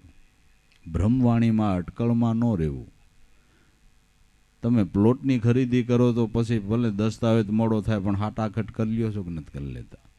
કરી લે છે કે આમાં ભરોસો નહીં ભાઈ, પછી માણસ પૈસા દે ન દે.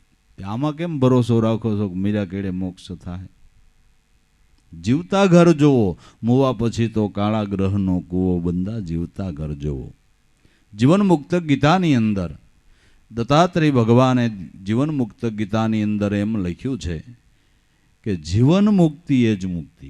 જીવતા જ મુક્તિની પ્રતીતિ થવી જોઈએ. દેહ પાતે મુક્તિ. જો દેહ પડી જવાથી મુક્તિ થતી હોય તો શ્વાન અને ભૂંડની થવી જોઈએ. ગુરુ દત્તાત્રેય ભગવાન 24 અવતારમાં એલા અવતાર દત્તાત્રેય ભગવાન જીવન મુક્ત ગીતામાં એમ કહે છે કે જીવતા જ મુક્તિનો લાભ લઈ લેજો.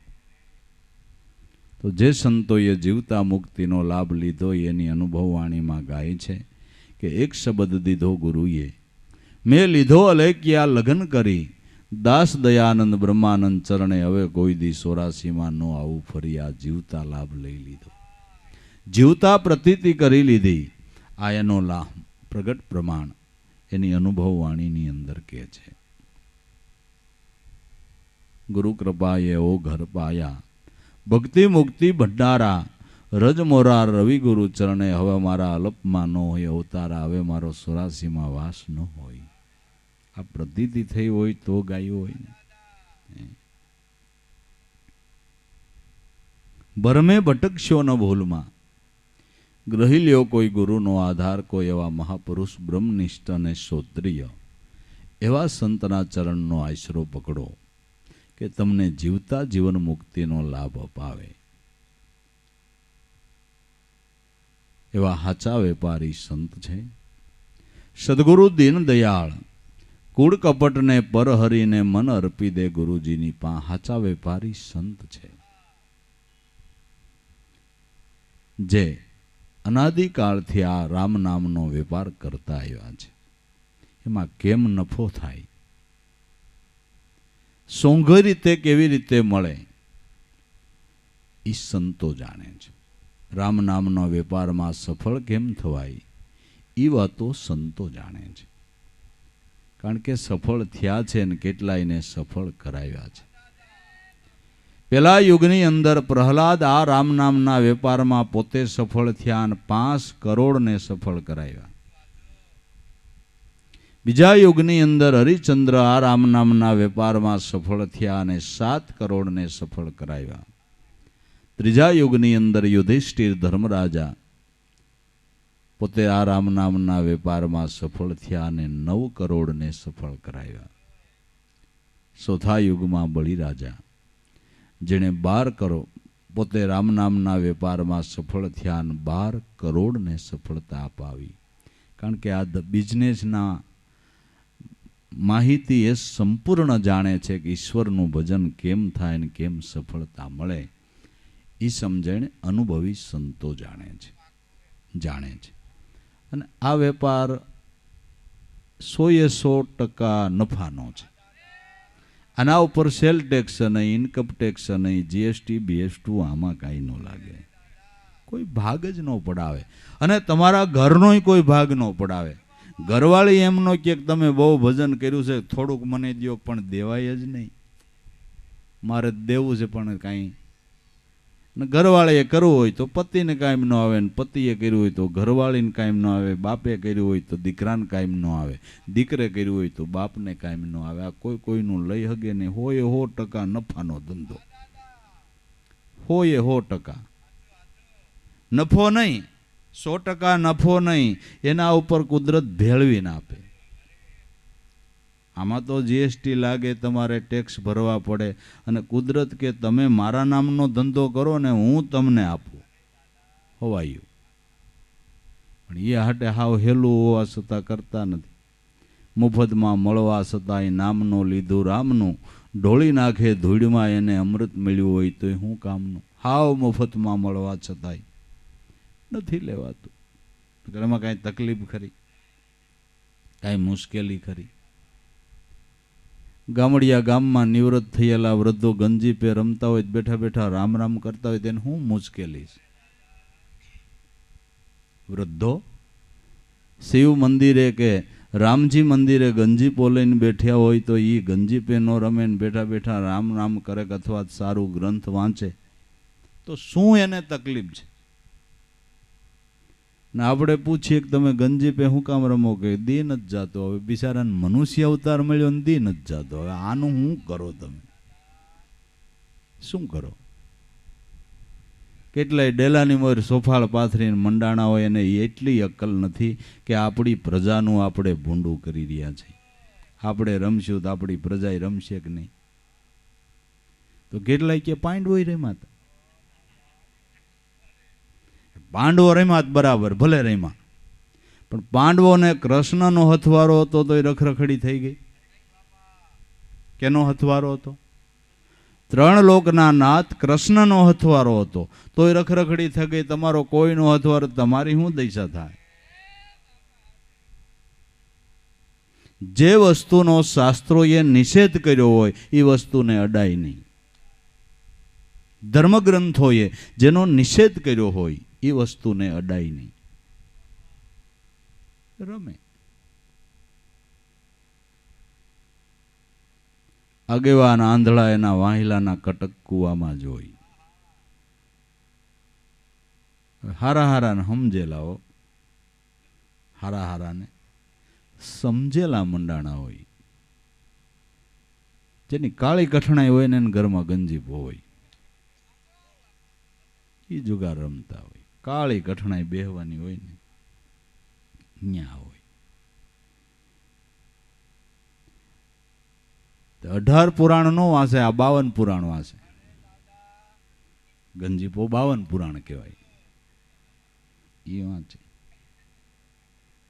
કે ના અમે પૈસે નથી રમતા, અમે તો ઠોહો રમી હતી. ઠોહા ખાવા જ જન્મા છો.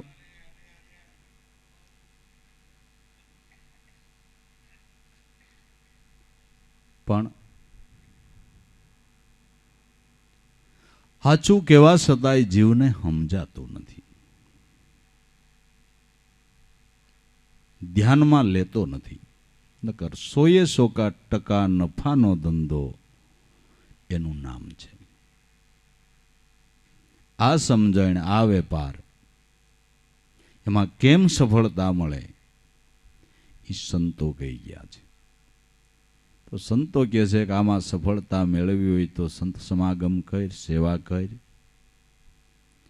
ધીમે ધીમે તારા મનવૃત્તિના પ્રવાહને નામમાં વાળતા શીખ, ને નામમાં મનને રાખતા અભ્યાસ કરતા ધીમે ધીમે ધીમે ધીમે ધીમે, ભલે 20 વર્ષે 30 વર્ષે, એક ક્ષણવાર પરમાત્માના નામની સાથે મનની એકાગ્રતા થઈ ગઈ.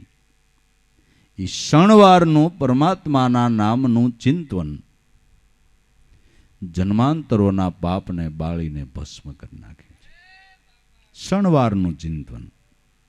શાસ્ત્રો કહે છે ક્ષણબ્રહ્મ સ્મિતિ કુર્યાદાત્મચિંતનમ ચ મહાપાતક અન્યાંતમ સૂર્યોદયો થાય એક ક્ષણવાર નિમિષવાર. જો બ્રહ્મ સ્વરૂપનું ચિંતન થાય તો જન્માંતરોના પાપ તમારા બળીને ભસ્મ થઈ જાય. અજંપા નામ ગાયત્રી મુનિના મોક્ષદાયિની અસ્યા સંકલ્પ માત્રેણ સર્વ પાપે પ્રમુષ્યતે. અજંપા નામની ગાયત્રી મુનિઓને મોક્ષ આપનારી છે, જેના સંકલ્પ માત્રથી જન્માંતરોના પાપ બળીને ભસ્મ થાય છે. સમજણ વિના જિંદગી એમનેમ વહી જાય છે. કરોડપતિ કોક શેઠ ગામડામાં રહે, છોકરા પરદેશ. છોકરાને પરદેશ જતા થોડો કુસંગ થઈ ગયો ને ઘેરે કાંઈ જે થોડું ઘણું હતું એ એણે વાપરી કાઢ્યું. કાગળ લખે ત્યાંથી કાંઈ મોકલે નહીં. એટલે એવી સ્થિતિ થઈ ગઈ, મોટા માણસ ક્યાંય મજૂરીએ જઈ શકે નહીં. 2-3 દિના ખાવાના ફાફા થઈ ગયા. છોકરો કાંઈ ખબર પૂછવા પરદેશથી આવે નહીં. એમાં શેઠ એટલા મૂંઝવણમાં પડી ગયા, એટલું બધું મગજ ઉપર ટેન્શન આવી ગયું, તે હાવ ગંભીર સ્થિતિ થઈ ગઈ. હાથમાં લોટો લઈને જંગલ પાણી નદીએ ગયા. માણસ ચિંતામાં હોય ને એટલે ભોં ખોતરે. નદીને કાંઠે બેઠા બેઠા એક સાઠીકું લઈને ભોં જમીન ખોતરતો હતો. કુદરતને કરવું છે તે સોનામોરનો ભરેલો કળશ નીકળ્યો અને 2-3 દીધા ખાધું નહોતું, પણ ચેતન આવી ગયું, રાજી થઈ ગયો. હાશ, પણ બહુ જૂનો લોટો છે ને કોક ભાળી જાય શું છે, રાજાશાહીનો જમાનો, કોક વળી રાજના માણસો પડાવી લે તો લેની જરાક ઉટકી નાખું. પાતાળીએ ગુને ઉટકવા ગયો. 2-3 દીધા ખાધું તું નહોતું ન શકતી, ઉટકવા ગયો ને લોટો સટકી ગયો ને ગયો, અને આનો મગજનો ખોટો સટકી ગયો અને મીંડા બકવા, હાય હાય આવી તીન ગઈ, હાય હાય આવી તીન ગઈ, હાય હાય આવી તીન ગઈ. એ અલખવા ઉપડી ગયો. શેઠને ગીરે ગયા, પણ આ એક જ વાત, હાય હાય આવી. ઘરવાળી કે હું કે નાના આવી તીન ગઈ. તમારે કંઈ ખાવું છે કે નાના આવી તીન ગઈ. પણ હું કે નાના આવી તીન ગઈ. તે આડોશ પાડોશમાં ગામ લોકોને ખબર પડી કે શેઠને કંઈક મુશ્કેલી, બિચારાને ખાવા પીવાનું મળ્યું ને મગજ સહકી ગયું. અરે શેઠ હું થઈ ગયું કે આવી તીન ગઈ, આવી તીન ગઈ. પણ તમારે કાંઈ ખાવું નથી કરે, આવી તીન ગઈ. બસ એક જ વાત. બધા મૂંઝાણા, કાણે તો બહુ કરી. સાંજ પડી ગઈ, રાતે થોડીક ઊંઘ આવી, થોડાક શાંત શેઠ થયા. ઘરવાળીએ પૂછ્યું હું આવી તીન ગઈ? કે નદીએ ગયો, જમીન ખોતરતો હતો ને હોનામોરનો ભળેલો કળશ નીકળ્યો. ઘરવાળી કે પછી શું થયું? કે મને એમ થયું કે રાજના માણસો કોઈક છીનવી લે તો કાટી ગયેલો લોટો, એટલે મને એમ થયું પાતાળિયા ગુનામાં ઉટકું. ઉટકતા ઉટકતા ધોતા ધોતા લોટો એમાં પડી ગયો. ઘરવાળીને ખોટો સેટ ગયો. ધોતા ધોતા ગઈ, ધોતા ધોતા ગઈ, ધોતા ધોતા ગઈ. સવારે 2 થયા, આ કે આવી તીન ગઈ. ઓલી ઘરવાળી કે ધોતા ધોતા ગઈ. ઓલો કે આવી તીન ગઈ. ઘરવાળી કે ધોતા ધોતા ગઈ. ગામ લોકો આવીને પૂછ્યું કે લા હું કે આવી તીન ગઈ. ઓલી ઘરવાળીને કે શું છે? ધોતા ધોતા ગઈ. એટલે તમારે કાંઈ ખાવું નથી કે આવી તીન ગઈ, ધોતા ધોતા ગઈ. છોકરાને તાત્કાલિક ટેલિફોન તાર કરી કીધું ભાઈ તારા બાપુજીની આવી સ્થિતિ છે ને જલ્દી આવી.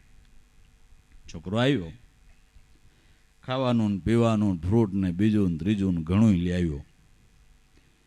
બાપુજી હું આવી ગયો. કે હા આવી તીન ગઈ. પણ હું તમારો દીકરો આવ્યો. કે હા આવી તીન ગઈ. બા હું આવી ગયો. ધોતા ધોતા ગઈ. અરે તમે મને ઓળખતા નથી? ધોતા ધોતા ગઈ. બાપુજી ઓળખો છો? કે આવી તીન ગઈ. હું તમારા હાટું ફ્રૂટ લઈ આવ્યો, આ લઈ આવ્યો. કે આવી તીન ગઈ. ધોતા ધોતા ગઈ. લાગે હા હું પણ રાતમાં કંઈક થાય છે. એકને હતું ને બેને થયું. સાંજ પડીને કાંઈક શાંત થયા. છોકરે ફ્રૂટ બ્રૂટ ખવડાવ્યું, થોડીક શાંતિ થઈ કે હું આ તમે કયો બા બાપુજીને કહે દરે દીકરા તું યોગ્યો કાંઈ સમાચાર નહીં, ખાવાનું થઈ રહ્યું, 3 દી થયા ભૂખ્યા, અને હું ચિંતામાં નદીએ જંગલ પાણી ગયો અને ભૂખ હતો તો હોનાનો લોટો નીકળ્યો. છોકરો કે બસ બાપા શું થયું? કે પછી મને એમ થયું કે રાજના માણસો લઈ લેની પાતાળિયા ગુનામાં ધોઈ લઉં. અશક્તિ હતી ને ધોતો તો ને ધોતા વહી ગઈ. છોકરાને ખોટો સહી કોઈ બાપા ધોવી જ નહોતી ને સવારથી 3 થયા. એક કે આવી હતી ને ગઈ, એક કે ધોતા ગઈ, એક કે ધોવી જ નહોતી. ઘરના ઘેરું રાતમાં કાંઈક થાય ભૂત ગમે એમ કરે, આ 3ને લાગી ભાઈ, બીજો કોઈ જવાબ નહીં, બસ આ બોલ્યા જ કરે. ગામમાં કોઈક સાધુ આવ્યા કે બાપુ અમારા ગામમાં એક શેઠને અહીંયા આવી તકલીફ થઈ છે, 3 જણા આમ બોલ્યા જ કરે, આનું શું કરવું? એક કે આવી હતી ને ગઈ, એક કે ધોતા ગઈ, એક કે ધોવી જ નહોતી. તો શું છે આ? સાધુ કે એ તો બહુ સાચી વાત કરે છે, કે મનુષ્ય દેહરૂપી જિંદગી આવી હતી ને ગઈ તો ગઈ, પણ અલગ મલકની ધોતા ગઈ, મલકની પંચાયત કરતા ગઈ. તો છોકરો કે હવે આટલી જિંદગી એ ખબર પડી બાપા પહેલાથી ધોવી જ નહોતી ને. પારકી નિંદા કરવાથી આપને કાંઈ ફાયદો ખરો? કોકની નિંદા કરવાથી એનું પાપ આપણા ઉપર લેવાનું? આપણે શું કરવું છે એ કરી લ્યો. પણ આમનામ જિંદગી પ્રપંચ કરવામાં વીતી ગઈ. અજ્ઞાની ફલ ક્યાંથી પાવે, મેરી તેરી में જન્મ ગુમાવે, હિરલો હાથ ફિર ક્યાંથી આવે, નિકલ ગયો જબ પ્રાણ ભજન વિનાનો નર સે પશુ સમાન. વહી ગઈ જિંદગી એમનેમ. સંતનું સંતનું કયું માયનું નહીં. અલગ મલકની ધોતા જિંદગી પૂરી કરી નાખી. તો ભાઈઓ, સમજણ આપનાર હાચા વેપારી સંત છે. સદગુરુ સંત છે દીન દયાળ, જે આપણા અપરાધ સામે જોતા નથી, આપણા કર્મ સામે જોતા નથી, જે આપણું કલ્યાણ જ ઈચ્છે છે. નારદે વાળિયા ભીલનું કર્મ જોયું હોત તો એના ઉપર કરુણા ન કરત. સંત કોઈનું કર્મ નથી જોતા, તેનો દારવાનો સ્વભાવ છે. અપકાર કરે એની ઉપર ઉપકાર સંતો કરે છે. ઉપકારો પર ઉપકાર કરે એ જગત છે, અપકારો પર ઉપકાર કરે એ સંત છે, અને ઉપકાર ઉપર અપકાર કરે એ રાક્ષસ છે. ઉપકારો પર ઉપકાર કરે એ જગત છે, જગતનો એ વ્યવહાર છે. તમે તમારા વેવાઈને મહેમાન થયા હોય ને જે રીતે તમને રાખ્યા હોય એ રીતે તમે તમારા વેવાઈને તમારા ઘીરે આવે તો રાખો, એમ જ છે ને કે નહીં? તમારા વેવાઈને તમે મહેમાન થયા હોય ને તમને દાળ રોટલો ખવાયો હોય, તમે પછી અહીંયા આવે તો રવો ખવારો? ઘરવાળીને કે કાંઈ ઉતાવળી થતી હતી, હું કાલ કોરો કટાવ્યો, તો તારે જે છે ને એ હાલ છે. પણ કાંડા બૂટ ખવાયું હોય તો કે ન હોય તો ઘી લઈ આવજે, હો કાલે હું ખાઈને આવ્યો છું, નહીં હાલે, 2 શાક કરજે, 2 સંભારા કરજે, ફલાણું મિષ્ટાન કરજો. આપણે ખાઈ આવ્યો હોય ન ખવડાવી હાલે? તે હગા જમાડવા એ હાટે પાટે, અને જમાઈ જમાડવો એ દીકરી માટે. જમાઈને શું કામ જમાડો? કે છોડીને મેણા ન બોલે એટલે કુમાર કર્યા કરવું પડે. કુમારને આમ કરો ને કુમારને આમ, ખબર હોય કે આઈટમ બહુ હાઈસવા જેવી નથી, પણ જાવું ક્યાં? જમાઈ જમાડવો એ દીકરી માટે, અને સંતો જમાડવાની માથા હાટે. તો બિનસ્વાર્થની વાતો છે. તો ઉપકાર ઉપર ઉપકાર કરે એ જગત છે, અને અપકાર કરે એની ઉપર એ ઉપકાર કરે. વાળિયો વિલ તો ઉપકાર જ કરવા ગયો તો, નારદને લૂંટવા ગયો તો, તોય તાર્યો. ઉપકાર કરે એની ઉપર અપકાર કરે, આ તો રાક્ષસ વૃત્તિ છે. તો સંત એવા દયાળુ છે જે આપણા કર્મ સામે જોતા નથી, જે આપણા સ્વભાવ સામે જોતા નથી, તારવાનો જ ભાવ કરે છે. ગમે એને રૂડી શિખામણ આપે છે, કલ્યાણની શિખામણો આપે છે, અને સાસો રસ્તો દેખાડે એ સંત. સેવા કરે કોઈ સંતની તો હાચો રાહ દિખાવે, પછી ધર્મ કરતા હાણે આવે તો હિંમત હારીનો જાવે. સાધુ એવા નરમને ભાવે, સુખોર દુઃખ મેં આનંદ રહેવે, હરદમ હરિના ગુણ ગાવે. સાધુ એવા નર છે ઈ અમને ભાવે. કૂડ કપટને પરહરી મન અર્પી દે, એવા સંત સદગુરુની પાસ કૂડને કપટને પરહરી મન એના ચરણે અર્પણ કરી દે. ઘાટ આપણા મનનો ઘડવો છે, દેહનો નહીં. દેહનો તો ઘડાઈ ગયો, પણ મનનો ઘાટ ઘડનાર ઘડવૈયા સંત છે. જેમ શિલ્પકાર રોડ ખોડ પથ્થર આરસનો હોય એનો ઘાટ ઘડે, રામની મૂર્તિ બનાવે તો એ પથ્થર રામ થઈને જગતમાં પૂજાય છે. કૃષ્ણની મૂર્તિ બનાવે તો એ પથ્થર કૃષ્ણ થઈને પૂજાય છે. આદ્ય શક્તિ કોઈ દેવીની મૂર્તિ બનાવે તો એ પથ્થર દેવી થઈને પૂજાય છે. પણ ઘાટ ઘડવા વાળો કોક મળવો જોઈએ, નકર ખાણમાં પીડ્યો રહીએ એની કોઈ કિંમત નથી. એક હુંડલો ધૂળનું શું આવે, પણ એ માટીને કારખાનાઓની અંદર પકાવીને જ્યારે એની વસ્તુ બનાવવામાં આવે, બહેણી બનાવી, ગેંડી બનાવી, કોઈ આ બધા સેનેટરી તમે જેને કહો છો, ધૂળમાંથી જ બને છે. પણ જ્યારે પાકી, એનો ઘાટ ઘડાણો, એનું રૂપાંતર ફરી ગયું અને એની કિંમત થઈ ગઈ. એમ સંતના ચરણે જતા આ મનનો સંતો ઘાટ ઘડી દે, એનું રૂપાંતર ફરી જાય, એનું રૂપાંતર ફરી જાય. પરિપક્વ અવસ્થા આવતા એ જ વસ્તુની મહાન મૂલ્યવાન કિંમત થાય છે. જેસલ બારોટીઓ તો તેથી કોઈ વાટ જોતું હોય કે જેસલ બાપુ આવે જરાક મળ લઈ, અહીં આપણે સીમાડે ન નીકળે થારો. એને બદલે લોકો એની વાટ જોવા માંડ્યા કે પીરજી પધારે તો એની જ્ઞાન ગંગામાં નાઈને જરા કૃતાર્થ થઈએ. પકવવા વાળો, ઘાટ ઘડવા વાળો કોક મળી ગયો ભાઈ. એ મનુષ્ય જીવન આરસનો જ પથ્થર છે, અતિ કિંમતી છે, પણ ઘાટ ઘડવા વાળા શિલ્પકાર કોઈ ગુરુ મળવા જોઈએ ભાઈ સાહેબ. નકર કેટલાય દુનિયામાંથી વયા ગયા, કોઈના નામ નિશાન નથી. ઘાટ ઘડાણા એના નામના ઇતિહાસો લખાણા, આજે લાખો વર્ષો પછી એની યાદી થાય છે. પ્રહલાદ કેદી થયા? હાલો, આજકાલ થયા છે. પેલા યુગમાં થયા હોય તો અત્યારે ચોથો યુગ કળિયુગ હાલે છે. સતયુગ, દ્વાપર, ત્રેતાને કળિયુગ, લાખો વર્ષોની વાતો. છતાં પ્રહલાદનું નામ જગતમાં એટલું ને એટલું જળહળતું છે.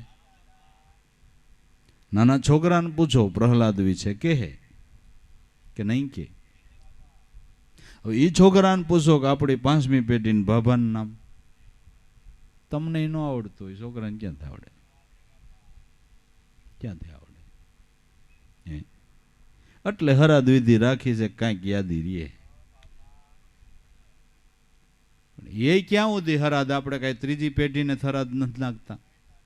આગળ હાલ્યું જાય એમ પાછળ બંધ થતું જાય. પછી તમે હરાદ નાખતા બંધ થઈ ગયા તો વાહેલા શું ખાતા? શું ખાતા? આ તો યાદી રે વડવાની, એટલે ઋષિ મુનિઓએ કાંઈક કર્યું ને કાંઈક પરમારથ કરે ઈ બાને. બાકી તમે હરાદ નાખો ને તીકેડે બાપા ખાધા ભેરા થાય, એવું નથી, એવું નથી. અને કાંઈ વરમાં એકવાર હરદ નાખી તો આખું વર એને શું કરવું?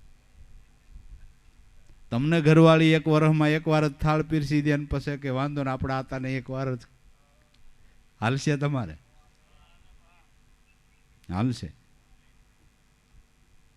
કેવી માન્યતાઓ જોજી. બધાએ કબૂલ રાખ્યું કે વર્ષમાં એક વાર ખવાર દેવાનું. લે પછી હરાજ ન નાખવું હોય તો કાંઈ નહીં, તમારા મા બાપ જીવતા હોય ને રોજ ખાવાનું પૂછજો અને રોજ એના આશીર્વાદ લઈજો ને રોજ પૈકે લાગજો ને પછી હરાજ ન નાખો ને કાંઈ નડે તો મને પૂછવા આવજો. જીવતા છે એને સેવી લ્યો ને, જીવતા છે એને સેવી લ્યો ને, જીવતા છે એની સેવા કરી લ્યો ને, એનો આશીર્વાદ લઈ લ્યો ને, મા બાપની સેવા કરી લે અને પિતૃદોષ કોઈ દી નડે જ નહીં, કોઈ દી ન નડે. પણ સેવા નથી કરીને એટલે ટોલ ટેક્સ પછી ભરવાના, પિતૃદોષ નડે ને આ યજ્ઞ કરો ને આ યજ્ઞ કરો ને. હવે નથી કર્યું એટલે આ બધું કરો. જીવતા હતા તેથી ઘીરે ગયા નથી, પૈગે લાગ્યા નથી, પેલા એને પૂછવાનું કે તમે ખાધું છે કે નહીં. તો અંતરથી આશીર્વાદ દે કે અમારા જેવા દીકરા કેને હોય, તમારું અભરે ભરાય, હે ભગવાન તમારું સારું કરશે, આશીર્વાદના તમને ઢગલા વરહાવી દે. મા બાપ પોહાતા જ નથી. હવે એનું શું કરો? કોઈને વડીલો પોહાણ જ નથી. બાયુને ગમે નહીં આતા. પૈણીને આવી હોય ને ડિસમિટ ભેરી જ લે આવી હોય, આવીને પરબારી પોતાના ઘરવાળાનું સ્ક્રૂ ટાઈટ કરે, પપ્પા નહીં પોહાય, પપ્પા નહીં પોહાય, ડિસમિટ માર્યા કરે. તમે તો વૃદ્ધ નહીં થવાના હો ને, તમારે તે અવસ્થા નહીં લાગુ પડે ને. કંઈક વિચાર કરો, કંઈક સમજણ લ્યો. પેલું તીર્થ એ માતા પિતા છે, એના આશીર્વાદ લઈ લ્યો, એની સેવા કરી લ્યો, એનો રાજીપો લઈ લ્યો તો તમારે કંઈ કોઈ દી નડે ને. આ ન કર્યું તો બધું નડવાનું જ છે, નડવાનું જ છે.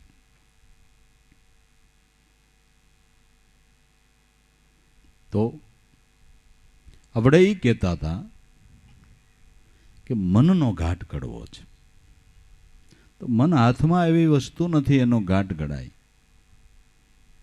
એ મનને કોઈ સંતના ચરણે અર્પણ કરીએ.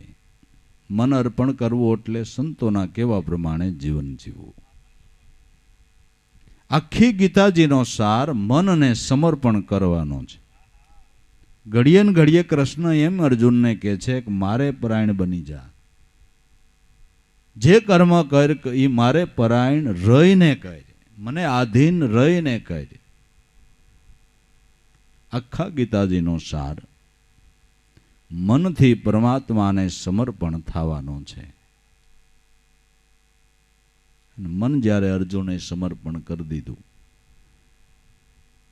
તો ગીતામાં તિલક રૂપ શ્લોક ભગવાન કૃષ્ણએ અર્જુનને કહી દીધો, સર્વ ધર્મ પરિત્યજ્ય મામેક્યમ શરણ વ્રજ. બધા કર્મ ધર્મની ગડમથલ મૂકી અને મારે ચરણે આવી તો તને બધા કર્મમાંથી મુક્ત કરી દઉં. હવે આવું કૃષ્ણ બોલ્યા કે મારે ચરણે આવી જા. તો 2 ફૂટ આઘો અર્જુન ઊભો હતો કૃષ્ણથી. કેટલો? 2 ફૂટ. તો એ કૃષ્ણ એમ કહેતા હતા કે મારે ચરણે આવી જા. ભલે ને 2 ફૂટ નજીક ઊભો તો પણ મનથી જુદો પડતો હતો ને. ભગવાન કહે કેમ મને કર્મ ન લાગે ને હું શું કરું? બુદ્ધિ ડખો કરતી હતી. જ્યારે 18 અધ્યાયનું જ્ઞાન આપ્યું ને મનને સમજાણું કાંઈક, અને તઈ એમ કીધું કે હું યંત્રને તમે ચલાવનાર, તમે હાકો ત્યાં મારે હાલવું છે, તમે મારા સર્વ રીતે હિતેશ હશો, મારું કલ્યાણ જ કરતા હશો. હવે મારે કોઈ બુદ્ધિનો ડખો કરવો નથી. આવું મન સમાધાનમાં આવ્યું એટલે ગીતા જ્ઞાન બંધ પડ્યું, નકર 19મો ચાલુ થાત. આ તો સમાધાનમાં લેવાની વાત છે. સત્સંગ છે એ સમાધાન માટે, મનના સમાધાન માટે છે. ખબર છોકરા ઓલા મીણબત રમે, તે એકની માથે 3-4 સડી ગયા હોય કે મીણ કે મીણ, પણ ઓલો બળવાળો હોય ને લુગડા ફાડી નાખે તો એ મીણ ન કહે. પણ મીણ કહી દે એટલે ખૂંદતા બંધ થઈ જાય. છોકરો મીણ કહી દે ને એટલે બીજા ખૂંદતા હોય બંધ થઈ જાય. એમ જીવ જો ભગવાન પાસે મીણ કહી દે ને, અર્જુને મીણ કહી દીધું કે તમે કયો એમ, તો અનહદ કૃપા થઈ ગઈ. અનહદ કૃપા થઈ ગઈ અને અર્જુન જ્ઞાની ભક્ત બની ગયા. તો ભાઈ, મન કૂડ કપટને તજીને એને સમર્પણ કરી દેવું છે.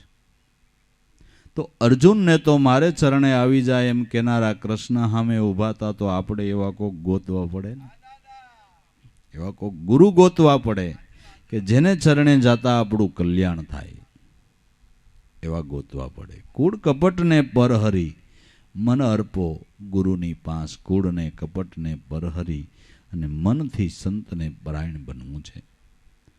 અને સંતો છે એ આપને કલ્યાણનો જ માર્ગ બતાવે છે. ખોટો રસ્તો સંત કોઈ દી બતાવતા નથી. અને સાચો રસ્તો બતાવે એવા સંતનું ચરણ ગ્રહણ કરવું. જે સાચો રસ્તો બતાવતા હોય એવા સંતનું ચરણ ગ્રહણ કરવું.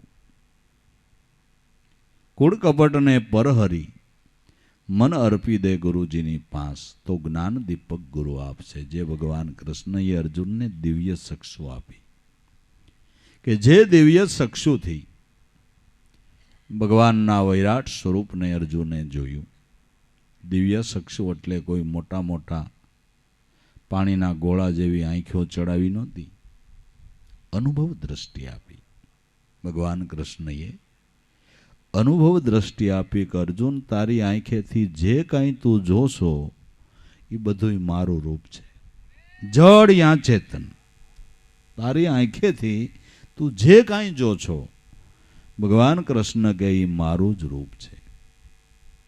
જગતમાં ઈશ્વર સિવાય કાંઈ નથી.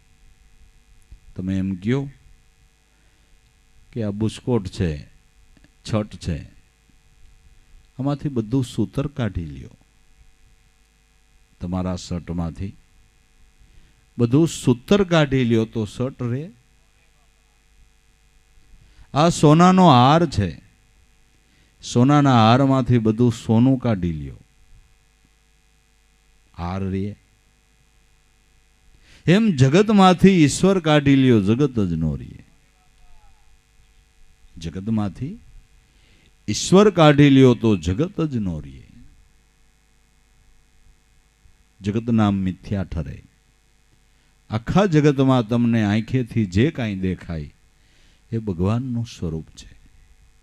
આ જેણે અનુભવ કર્યો એ નરસિંહ મહેતા જેવા ગાય છે કે પવન તું, પાણી તું, ભૂમિ તું બુધરા, વૃક્ષ થઈ આકાશે ખીલી રહ્યો, શિવ થકી જીવ થયો, એ જ આશે આદ્ય તું, મધ્ય તું, અંત તું દ્રિકમાં, અખિલ રૂપ બ્રહ્મ, બ્રહ્માદિક નવ લહે, ભૂલો માનવી આને અન્ય ગોતે. પવન, પાણી, ભૂમિ, જે કાંઈ કહો, નરસિંહ મહેતો કે એ બધું તારું જ રૂપ છે, તારું જ રૂપ છે. જડ ચેતનમાં તું જ વ્યાપીને રહેલો છો. અને બધું બન્યું તો શેમાંથી બન્યું? અનંત બ્રહ્માંડો બન્યા તો શેમાંથી બન્યા? પરમાત્મા સ્વરૂપમાંથી. આ બધું બનાવવા બેહો તો કઈ બને? એક તાજમહેલ 200 કારીગરોએ કંઈક 20 વર્ષ સુધી કામ કર્યું તો એક તાજમહેલ બન્યો, દુનિયાની અજાયબી. 200 કારીગરોએ 20 વર્ષ સુધી કામ સતત કર્યું ત્યારે એક તાજમહેલ બન્યો. તો આવા આનંદ બ્રહ્માંડો કઈ બની રહી? કઈ બની રહી? પૃથ્વી જેવા અનંત બ્રહ્માંડો. તમને આકાશમાં જે તારાઓ દેખાય બધા બ્રહ્માંડો છે. પૃથ્વી કરતા મોટા મોટા ગ્રહો છે. કઈ બની રહી? પરમાત્મા સ્વરૂપમાંથી એક સ્ફુરણ ઉદ્ભવ્યું કે એક ઓહમ બહુ સ્વામી. આટલા સ્ફુરણ માત્રથી આવા આનંદ બ્રહ્માંડોની રચના થઈ. ને બ્રહ્માંડે બ્રહ્માંડે ઈ જ રહેલો છે. બ્રહ્માંડે બ્રહ્માંડે ઈ જ રહેલો છે. કૃષ્ણની બાળ લીલામાં ભગવાન કૃષ્ણને કોઈકે ફરિયાદ કરી કે તમારા કાનાએ જશોદાને કે માં માટી ખાધી છે. માએ ધબકાયો ગાલ પકડીને કે ખોલ મોઢું, માટી ખાધી છે ને. હવે આણે મોઢું ખોલ્યું તો માતા જશોદાને એના મુખમાં અનંત બ્રહ્માંડો દેખાણા. અનંત બ્રહ્માંડે બ્રહ્માંડે કૃષ્ણ અને યશોદા દેખાણા. જશોદાને અનંત બ્રહ્માંડો દેખાણા અને બ્રહ્માંડે બ્રહ્માંડે કૃષ્ણ અને યશોદા દેખાણા. માતાજી વિચારમાં પડી ગયા કે અરીસામાં પ્રતિબિંબ દેખાય, પણ અરીસામાં અરીસો નો દેખાય, આ તો અરીસામાં અરીસો દેખાય છે.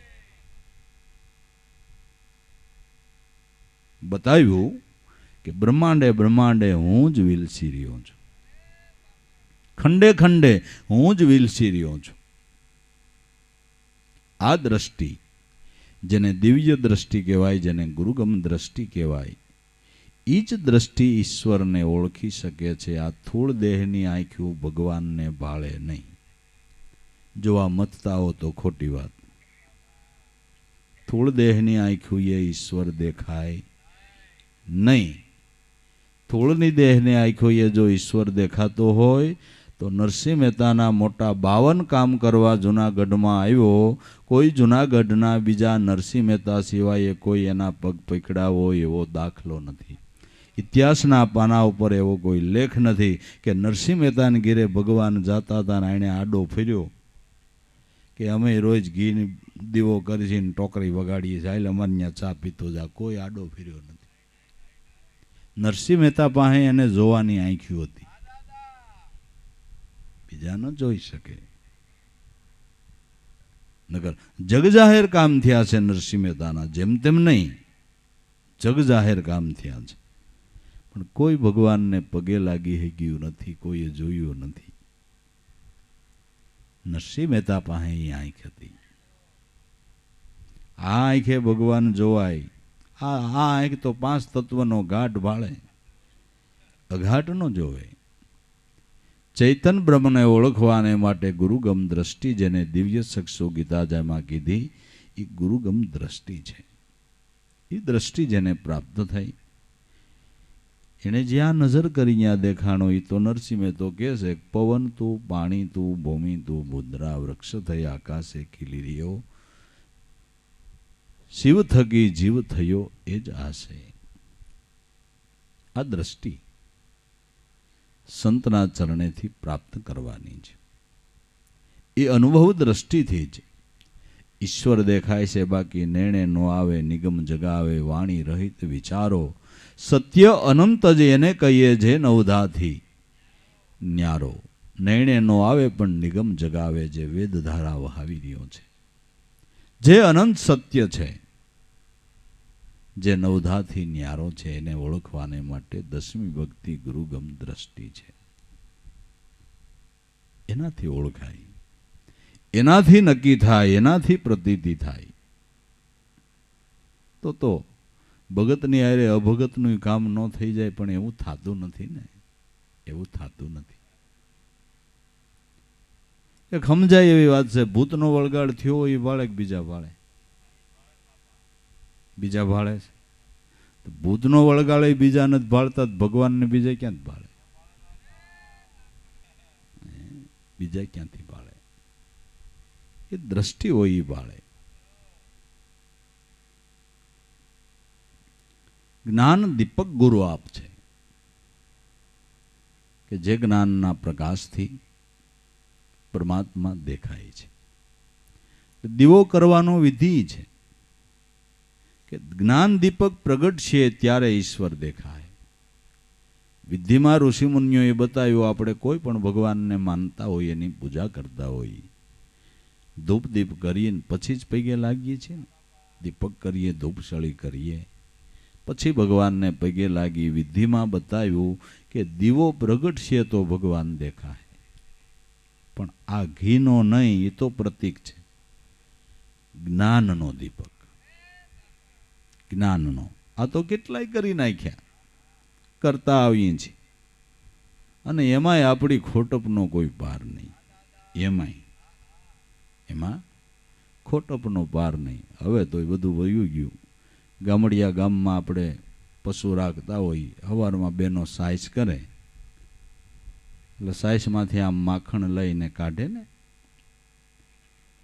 માખણ આમ એક વાસણમાં નાખે, સાઈસમાંથી લઈ એમાં જે માખણ હાથે આમ છોટી ગયું હોય ને એ બેનો એક કાંઠાવાળી થાળી રાખે, એમાં ભાર દઈને આમ લોય એટલે માખણ અને મેલ બે ભેળું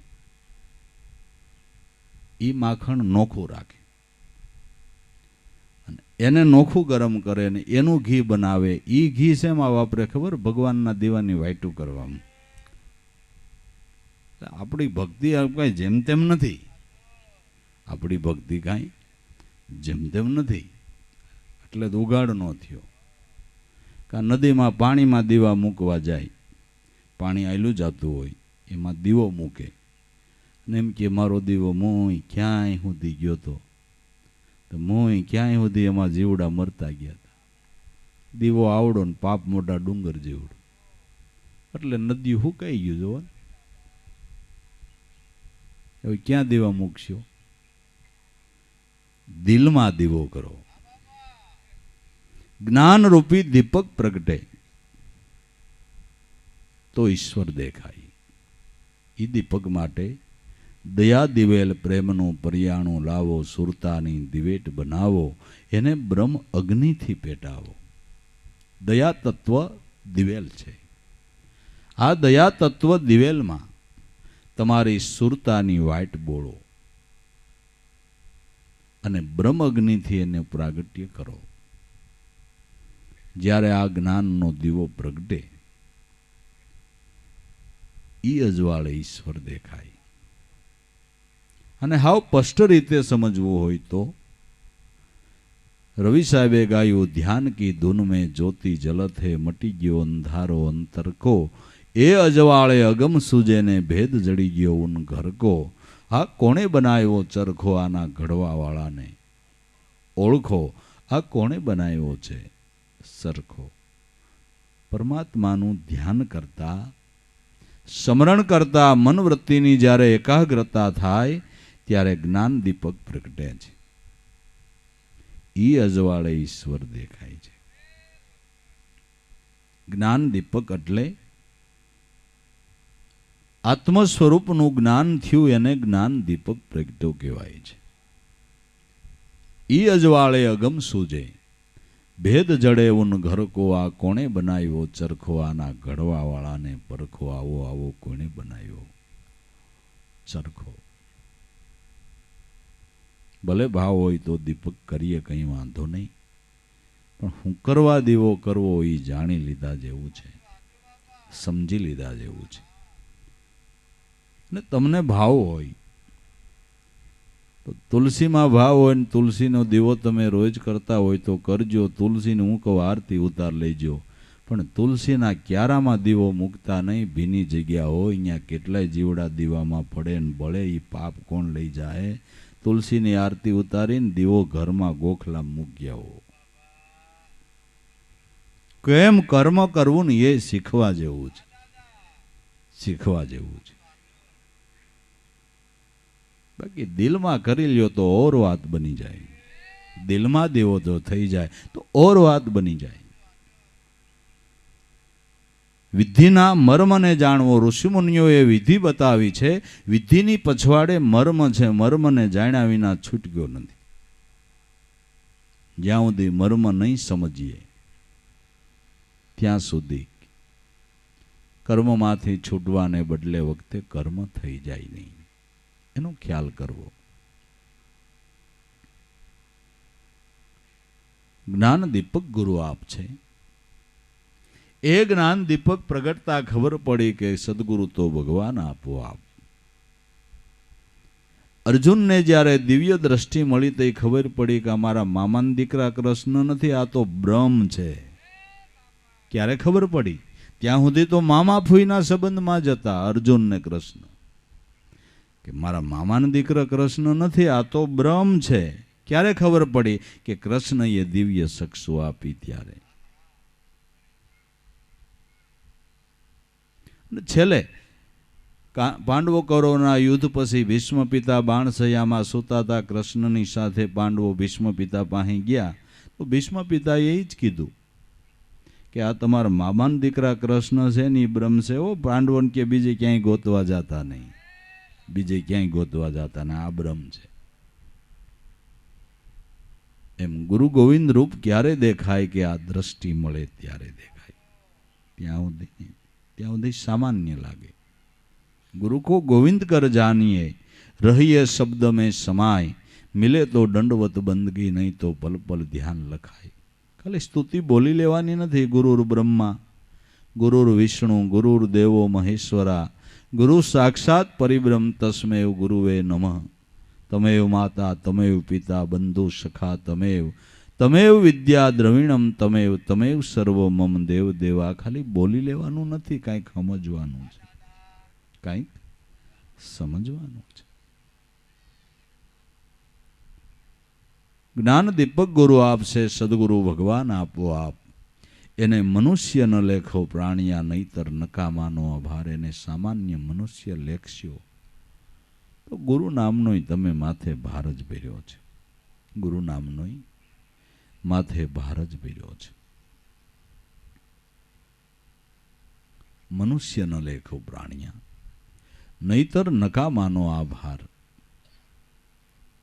सर्व पदार्थनो आत्मा. हरिगुरु संतनी सेवाए खुशी थाय, बीजा कोई कर्म मने नहीं રીઝવે. લાભો નિત્ય ગુરુ ગુણ ગાય. ભગવાન કૃષ્ણ સુદામાને કહે છે કે હું સર્વ પદાર્થનો આત્મા. જેવો સંતની સેવાએ ખુશી થાવ એવા બીજા કોઈ કર્મથી ખુશી નથી થતો. જડ ભરત યોગી રવગણ રાજાને કહે છે કે હે રાજા, આ સ્વ સ્વરૂપ આત્મ સ્વરૂપનો લાભ લોકોને જપ વડે, તપ વડે, યજ્ઞ યગાદિક કરવાથી, લોકોને અન્ન આપવાથી, સૂર્ય અગ્નિ કે જળની પૂજા કરવાથી નથી મળતો, પણ સ્વસ્વરૂપનો લાભ તો મહાપુરુષની ચરણ રજ થકી જ મળે છે. જડ ભરત યોગી ભાગવતમાં રવગણ રાજાને કહે છે. શાસ્ત્રોની પણ આજ્ઞા છે કે બ્રહ્મનિષ્ઠ સંતના ચરણે જાઓ, ત્યાંથી આ જ્ઞાન પ્રાપ્ત થાય છે. પણ એવા સંત ગોતવા પડે, જ્યાં ત્યાં જડી જતા નથી, જ્યાં ત્યાં મળી જતા નથી. હીરા જ્યાં ત્યાં ન મળી જાય એમ સંત પણ જ્યાં ત્યાં મળી જતા નથી. એને માટે આપણે પારક દ્રષ્ટિ કરવી જોઈએ. પારક દ્રષ્ટિ કરીને એવા સંતને ઓળખતા આપણે શીખવું જોઈએ તો થાય. બાકી પારખ વિના કંઈ મળતું નથી. સર્વ પદાર્થનો આત્મા ગુરુ સેવાએ ખુશી થાય, બીજા કોઈ કર્મ નહીં રીઝવે. એમ લાભો નિત્ય ગુરુ ગુણ ગાય. મને બીજા કોઈ કર્મ રીઝવતા નથી. મને પ્રસન્ન કરવાને માટે કોઈ સંતના ચરણે જાઓ. ઉદ્ધવ મુझे સંત સદા અતિ પ્યારે, જાકી મહિમા વેદ ઉચ્ચારે. ભગવાન કૃષ્ણ ઉદ્ધવજીને કહે છે કે ઉદ્ધવજી, તમારા જેવા સંત કરતા મને મારા મોટા ભાઈ બળભદ્ર વાલા નથી. હે ઉદ્ધવજી, તમારા જેવા સંત કરતા મારી અર્ધાંગના લક્ષ્મીજી મને વધારે વાલા નથી. હે ઉદ્ધવજી, તમારા જેવા સંત કરતા મને મારા પ્રાણ વધારે વાલા નથી. પ્રાણ થકી વૈષ્ણવ વાલા, નિત્ય મેં ઉनको ધ્યાવું. સ્વર્ગ વૈકુંઠ બધું મૂકીને જ્યાં મારા હરિજન હોય ત્યાં હું જાઉં. ઉદ્ધવ મુझे સંત સદા અતિ પ્યારે, જાકે મહિમા વેદ ઉચ્ચારે. જેનો મહિમા વેદ ગાય છે. ઉદ્ધવ મુझे સંત સદા અતિ પ્યારે. કેમ એટલા બધા સંતવાલા છે કે મેરે કારણ 16 જગત કે ભોગ પદાર્થ સારે, નિશ દિન ધ્યાન ધરે હૃદય મેં સબ ઘર કામ વિચારે. મારા માટે જેણે સારા સારા ભોગ્ય પદાર્થોનો ત્યાગ કર્યો છે, સારા સારા ભોગ્ય પદાર્થોનો મારે માટે ત્યાગ કર્યો છે. અને આઠેય પોર મારું જ ધ્યાન ધરે છે. હું સંતમાં ખોવાઈ ગયો છે અને સંત મારામાં ખોવાઈ ગયા છે. હું સંતનો છું ને સંત મારા છે. મેરે કારણ છોડ જગત કે ભોગ પદાર્થ સારે. જો મીરા ભગવાનની ભક્તિ મૂકી દે અને રાણો કેમ કરતી હોત તો રાણો ક્યાં એની કસોટી કરવાનો હતો? મીરા એમ કે મને હોને મઢી દે તો રાણો હોને મઢી દેવાનો હતો. પણ કે આ સાધુડાનો સંગ મૂક, ભગવાનની ભક્તિ ન કર. મીરા કે એ તો નહીં બને. તમારે જે કરવું એ કરો, મારી નાખવી મારી નાખો, એ તો નહીં બને. તો કેટલા પ્રયાસો કર્યા અને રાણાએ કેટલું દુઃખ દીધું, પણ મીરાએ ભગવાનની ભક્તિ ન મૂકી. તો ભગવાનને પછી એનું ધ્યાન રાખવું પડે. મેરે કારણ છોડ જગત કે ભોગ પદાર્થ સારે. રાણાને વાંધો તો ઈ જ હતો ને બીજું શું હતું? પ્રહલાદ ભગવાનની ભક્તિ મૂકી દે તો ત્યાં હિરણ્યકશિપુ કસોટી કરવાનો હતો કે નહીં? વિષ્ણુનું નામ ન લે, આ કે એ લીધા વિના હાલે નહીં. નકર હિરણ્યકશિપુ પ્રહલાદને કહેતો હતો કે ઉદયથી અસ્ત સુધીનું રાજ મારું છે, એ બધું રાજ તને આપું, રાજગાદીએ બેહારી દઉં, પણ વિષ્ણુની ભક્તિ ન કરી. પ્રહલાદ કે લોહીથી ખરડાયેલ રાજ મારે જોતું નથી. હું તો અખંડ રાજને પામ્યો છું. નગર રાજ તો કોને વાલું ન લાગે? હે, અઢાણે સામાન્ય ખુરશી હાટું કેટલી બાધા બાધી તમે જોવો જ ખરા. ઊંધે માથે લટકે સામાન્ય. આને રાજ સામેથી મળતું કે નથી જોતું? નથી જોતું. ચૂંટણી આવશે રાતના હુવે મને કહેજો. ખુરશી હાટું અને આને રાજ મળતું હતું કે નહીં? નહીં. વિષ્ણુની ભક્તિ નો મેલી એટલે હિરણ્યકશિપુએ કસોટી કરી તો ભગવાને એની લાજ રાખી. મેરે કારણ સોળ જગત કે ભોગ પદાર્થ સારે, નિષ્દિન ધ્યાન ધરે હૃદય મેં. ભગવાનની ભક્તિ ઘડી બે ઘડીની નથી, આઠે પોર કરવાની છે. અડધી કલાક ભગવાનની ભક્તિ કરી લઈને પછી 23 કલાક ઘેટા કાતરી હાલતા છે. 23 કલાક આપણે કરતા હોય એમ કરીએ એવું હાલતું હશે? નહીં. ભક્તિ જીવનમાં વણાઈ જવી જોઈએ. આપણા વ્યવહાર કાર્યની અંદર પણ ભક્તિ આગળ, ભક્તિ આગળ, તો કામ થાય. અડધી કલાક પૂજા કરીને પછી દગો ને પ્રપંચ ને કૂડ ને કપટ ને બધું એમનેમ રાખી. અડધી કલાક ભગવાનની પૂજા કરીને ધંધામાં ત્રાજવા ખોટા રાખીએ, હાલે બાપુ?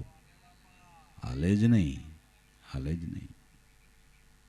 સત્ય એ સત્ય ને અસત્ય એ અસત્ય. मेरे कारण छोड़ जगत के भोग पदार्थ सारे, निष्दिन ध्यान धरे हृदय में सब घर काम. विचारे उद्धव मुझे संत सदा अति प्यारे, जाकी महिमा वेद उचारे.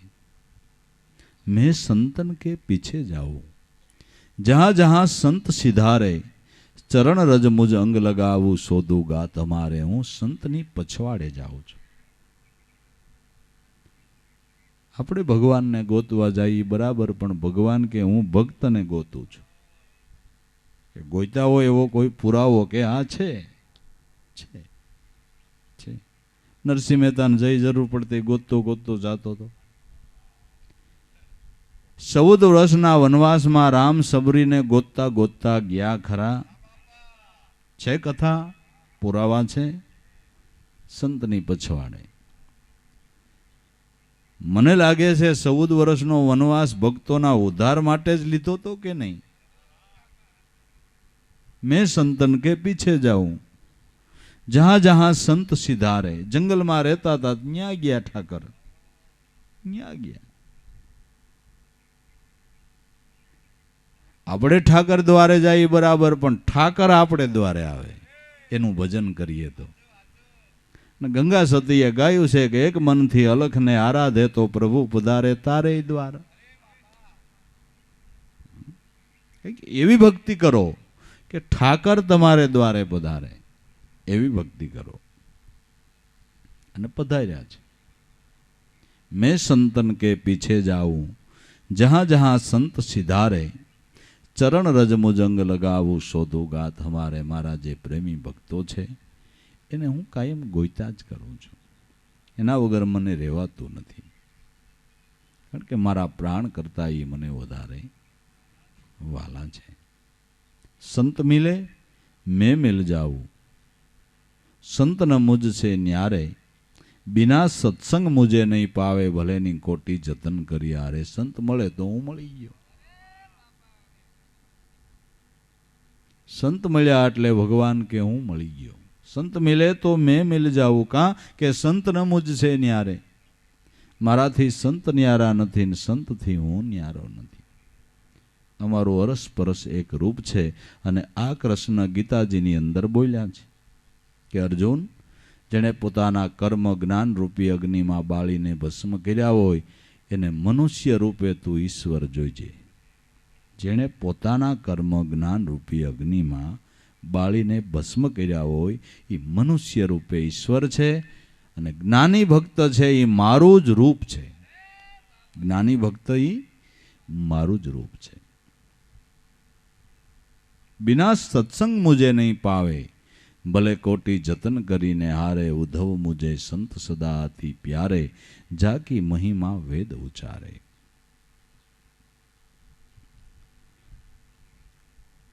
उद्धव मुझे संत सदाति प्यारे, संतन के सेवक जग में सो मुझ सेवक भारे.